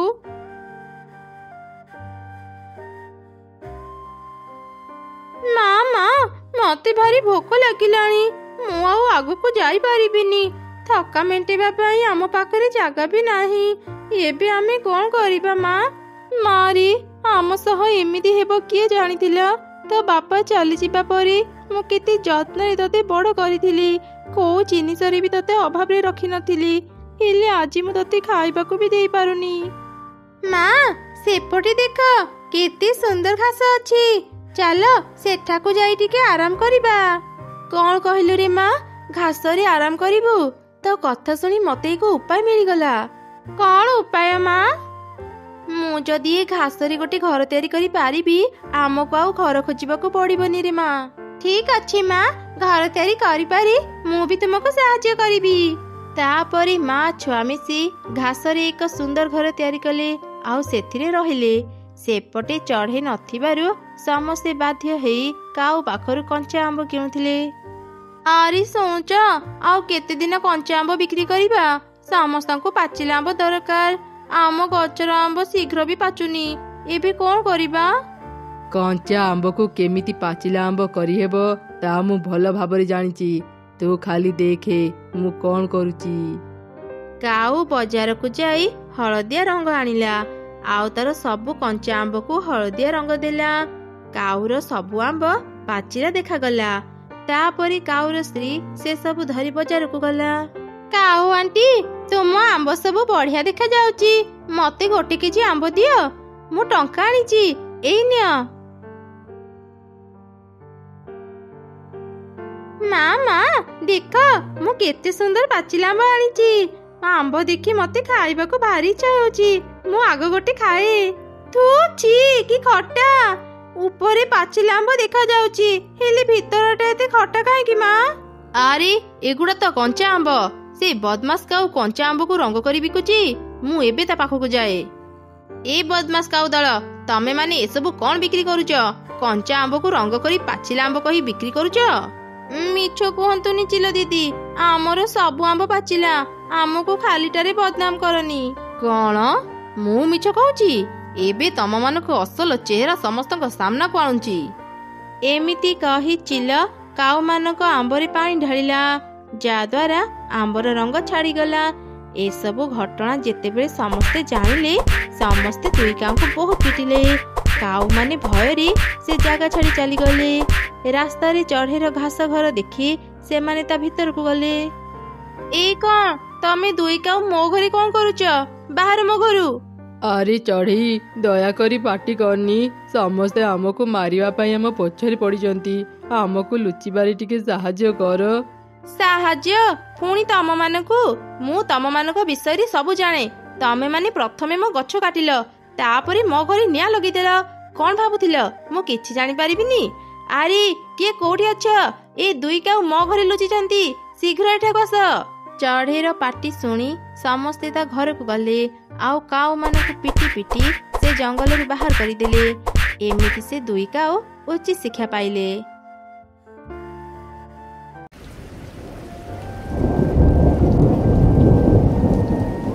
ବଞ୍ଚାଅ, ମତେ କେହି ବଞ୍ଚାଅ। ଏ ଝଡ଼ ବର୍ଷାରେ ମୋ ଗଛ ନଇଁ ଯାଉଛି, ମୋ ଫୁଲ ପାଖୁଡ଼ା ଝଡ଼ି ଯାଉଛି। ମତେ କେହି ରକ୍ଷା କର। କିଏ କୋଉଠି ଅଛ? ମତେ ଟିକେ ସାହାଯ୍ୟ କର। ଛୋଟ ଗୋଲାପ ଗଛଟି ଏପରି ସାହାଯ୍ୟ ପାଇବା ପାଇଁ ଚିତ୍କାର କରୁଥିଲା। ସେଠାରୁ କିଛି ଦୂରରେ ଥିବା ଏକ ଗଛରେ ଘର କରି କାଉ ଆଉ ତାର ସ୍ତ୍ରୀ ରହୁଥିଲେ। ସେମାନେ ସେ ଗୋଲାପ ଗଛର ଚିତ୍କାର ଶୁଣିପାରିଲେ। ଆରେ ଶୁଣୁଛ, କେହି ବୋଧେ ସାହାଯ୍ୟ ପାଇଁ ଚିତ୍କାର କରୁଛି। ଯାଅ ନା ବାହାରେ ଟିକେ ଦେଖି ଆସିବ। ହଁ ହଁ, ମୁଁ ବି ତା ଚିତ୍କାର ଶୁଣିଛି। ମୁଁ ଏବେ ତା ପାଖକୁ ଯାଉଛି। ଏମିତି କହି କାଉ ବାହାରକୁ ଗଲା। ସେ ଖୋଜି ଖୋଜି ଗୋଲାପ ଗଛ ପାଖରେ ଥିବା ଏକ ଗଛରେ ଯାଇ ବସିଲା ଆଉ ଚାରିଆଡ଼େ ଦେଖିଲା। ମତେ ସାହାଯ୍ୟ କରିବା ପାଇଁ ତ କେହି ବି ଆସୁନାହାନ୍ତି। ଏ ବର୍ଷାରେ ମୋ ଗଛ ଭାଙ୍ଗିଯିବ। ମୁଁ କ'ଣ ତାହେଲେ ମରିଯିବି? ଦୟାକରି ମତେ କେହି ସାହାଯ୍ୟ କର, ମତେ ବଞ୍ଚାଅ। ହାୟ ରେ ମୋ ପୋଡ଼ା କପାଳ, ଏଇ ବର୍ଷାରେ ଭିଜି ଭିଜି ମୁଁ ଏ ସାମାନ୍ୟ ଗୋଲାପ ଗଛକୁ ରକ୍ଷା କରିବା ପାଇଁ ଆସିଲି। ଏଇ ଗୋଲାପ ଗଛ ତ ମୋର କିଛି କାମରେ ଆସିବନି। ଏଇ ଗୋଲାପ ଗଛକୁ ବଞ୍ଚେଇ କ'ଣ ଲାଭ? ଭଲ ହେବ ମୁଁ ମୋ ଘରକୁ ଫେରିଯାଏ। ନା ନା, ମତେ ଛାଡ଼ି ଯାଅନି ଭଲ ପକ୍ଷୀ। ମୋ ଡାକ ଶୁଣି ତୁମେ ଏଠାକୁ ଆସିଛ। ମତେ ଟିକେ ସାହାଯ୍ୟ କର। ମୁଁ ବଡ଼ ବିପଦରେ ପଡ଼ିଛି। ଏ ଝଡ଼ ବର୍ଷାରେ ନହେଲେ ମୁଁ ମରିଯିବି। ତୋ ଭଳି ଗୋଟେ ଛୋଟ ଗଛ ମୋର କିଛି କାମରେ ଆସିବନି। ତୁ ମର କି ବଞ୍ଚ, ସେଥିରେ ମୋର କ'ଣ ଯାଇ ଆସେ। ମୁଁ ଏବେ ଘରକୁ ଯାଇ ଆରାମ କରିବି। ଏମିତି କାଉ ଗୋଲାପ ଗଛକୁ ସାହାଯ୍ୟ ନ କରି ସେଠାରୁ ଚାଲିଗଲା। ରାସ୍ତାରେ ତାର ଏକ ଚଢ଼େଇ ସହ ଦେଖା ହେଲା। ଆରେ ଚଢ଼େଇ, ଏ ବର୍ଷାରେ ଭିଜି ଭିଜି ତୁ କୁଆଡ଼େ ଯାଉଛୁ? ଆରେ କାଉ, ତୁ କ'ଣ ଶୁଣିପାରୁନୁ? ନଦୀ ପାଖରେ କାହାର ଚିତ୍କାର ଶୁଭାଯାଉଛି। କେହି ବୋଧେ ବିପଦରେ ପଡ଼ିଛି। ମୁଁ ତା ପାଖକୁ ଯାଉଛି। ସେଇଟା ଗୋଟେ ଗୋଲାପ ଗଛ ଚିତ୍କାର କରୁଛି। କାହିଁକି କେଜାଣି ସେ ଗୋଲାପ ଗଛ ଏପରି କରୁଛି? ସେ ଏଡ଼ିକି ଟିକିଏ ଗଛ, ସେ କାହାର କାମରେ ଆସିବ? ତାକୁ ସାହାଯ୍ୟ କରି କିଛି ଲାଭ ନାହିଁ। କ'ଣ ହେଲା? ସେଇଟା ଗୋଟେ ଗୋଲାପ ଗଛ ଚିତ୍କାର କରୁଛି। ମୁଁ ତା ପାଇଁ ବର୍ଷାରେ ଭିଜୁଛି। ଧେତ୍, ଗୋଲାପ ଗଛକୁ ବଞ୍ଚେଇ କ'ଣ ଲାଭ? ଚାଲ ଏଠୁ ପଳେଇବା। ଏମିତି ସେ ଦୁଇ ଜଣ ଗୋଲାପ ଗଛର ଚିତ୍କାରକୁ କାନ ନ ଦେଇ ସେଠାରୁ ଚାଲିଗଲେ। ସେପଟେ ଗୋଲାପ ଗଛ ସାହାଯ୍ୟ ପାଇଁ ଚିତ୍କାର କରୁଥିଲା। ଦିଦି ଦିଦି, ଶୀଘ୍ର ଉଠ। ଶୁଣ ନା, ବାହାରେ କିଏ ଗୋଟେ ବଞ୍ଚାଅ ବଞ୍ଚାଅ କହି ଚିତ୍କାର କରୁଛି। ହଁ, ମୁଁ ବି ଶୁଣିପାରିଲି।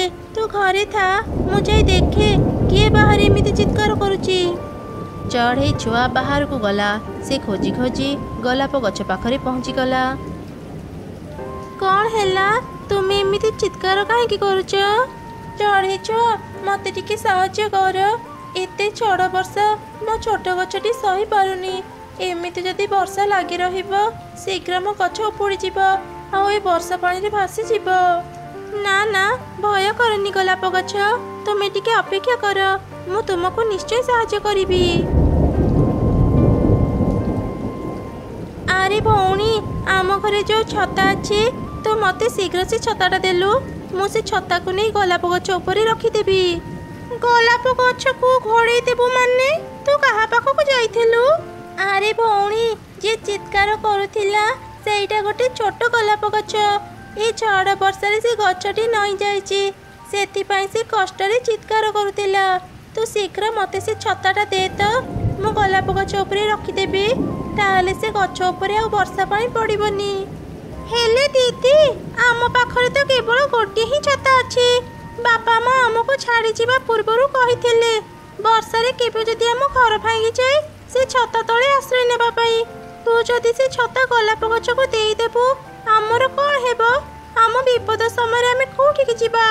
ଭଉଣୀରେ, ନିଜ ବିପଦ କଥା ଚିନ୍ତା କରି ଯଦି ଆମେ କାହାକୁ ସାହାଯ୍ୟ ନ କରିବା, ଆମର ପାପ ହେବ। ନା ନା, ମୁଁ ସେମିତି କରିପାରିବିନି।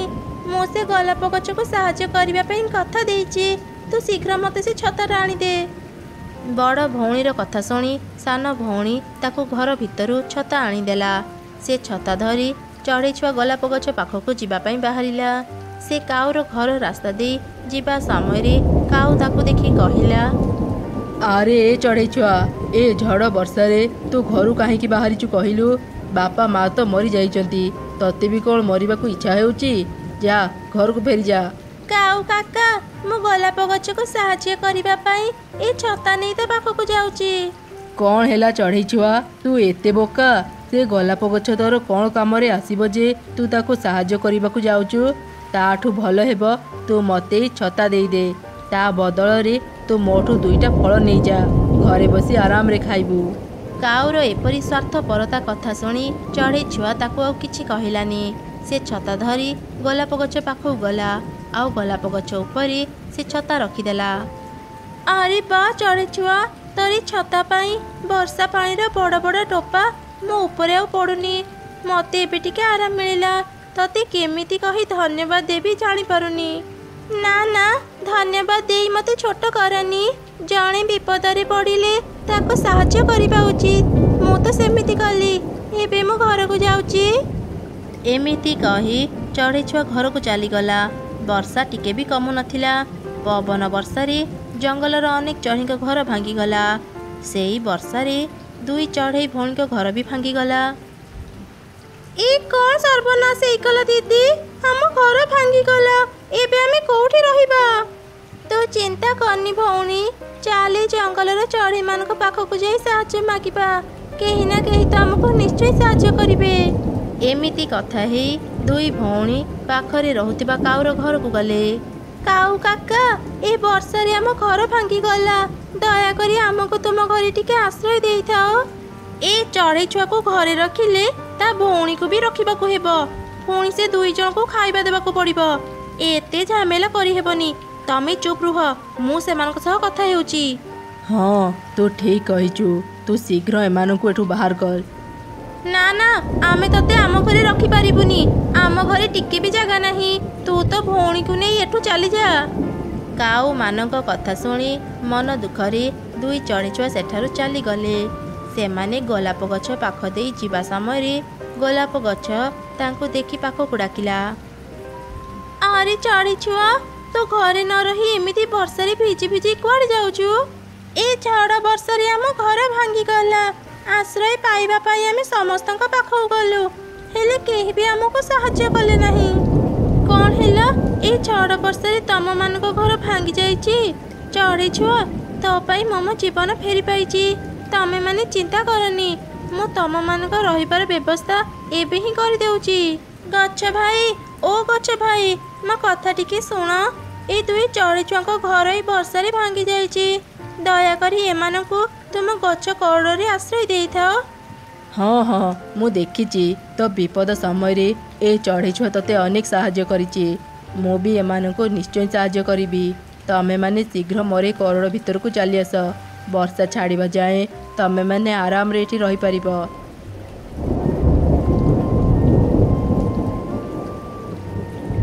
ଦେଖିଲୁ ତ ଭଉଣୀ, ଆମେ ଯଦି ବିପଦ ସମୟରେ ଅନ୍ୟକୁ ସାହାଯ୍ୟ କରିବା, ଆମ ବିପଦ ସମୟରେ ଆମେ ବି ସାହାଯ୍ୟ ପାଇବା। ହଁ ଦିଦି, ତୁ ଠିକ୍ କହିଲୁ। ମୁଁ ଆଜିଠୁ ତୋର ଏ କଥା ମାନିବି। ଭାରି ନିଦ ଲାଗିଲାଣି, ଚାଲେ ବି ଶୋଇବା।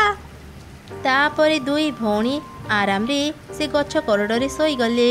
ସେପଟେ ବର୍ଷା ଯୋଗୁଁ କିଛି ସମୟରେ ହିଁ କାଉମାନଙ୍କ ଘର ବି ଭାଙ୍ଗିଗଲା। ସେମାନେ ଅନ୍ୟ ଚଢ଼େଇମାନଙ୍କ ପାଖକୁ ଯାଇ ଆଶ୍ରୟ ପାଇଁ ସାହାଯ୍ୟ ମାଗିଲେ। ସମସ୍ତେ ଜାଣିଥିଲେ କାଉ ଆଉ ତାର ସ୍ତ୍ରୀ ବହୁତ ସ୍ୱାର୍ଥପର। କେହି ବି ତାଙ୍କ ଘରେ ସେମାନଙ୍କୁ ଆଶ୍ରୟ ଦେଲେ ନାହିଁ। 2 କାଉ ବର୍ଷାରେ ଭିଜି ଭିଜି ଏକ ଗଛ ତଳେ ଛିଡ଼ା ହୋଇଥିଲେ। ଗଛରୁ ଏକ ବଡ଼ ଡାଳ ଖସି ତାଙ୍କ ଉପରେ ପଡ଼ିଲା। ସେଇ ଗଛ ଡାଳରେ ଚାପି ହେଇ 2 କାଉ ମରିଗଲେ।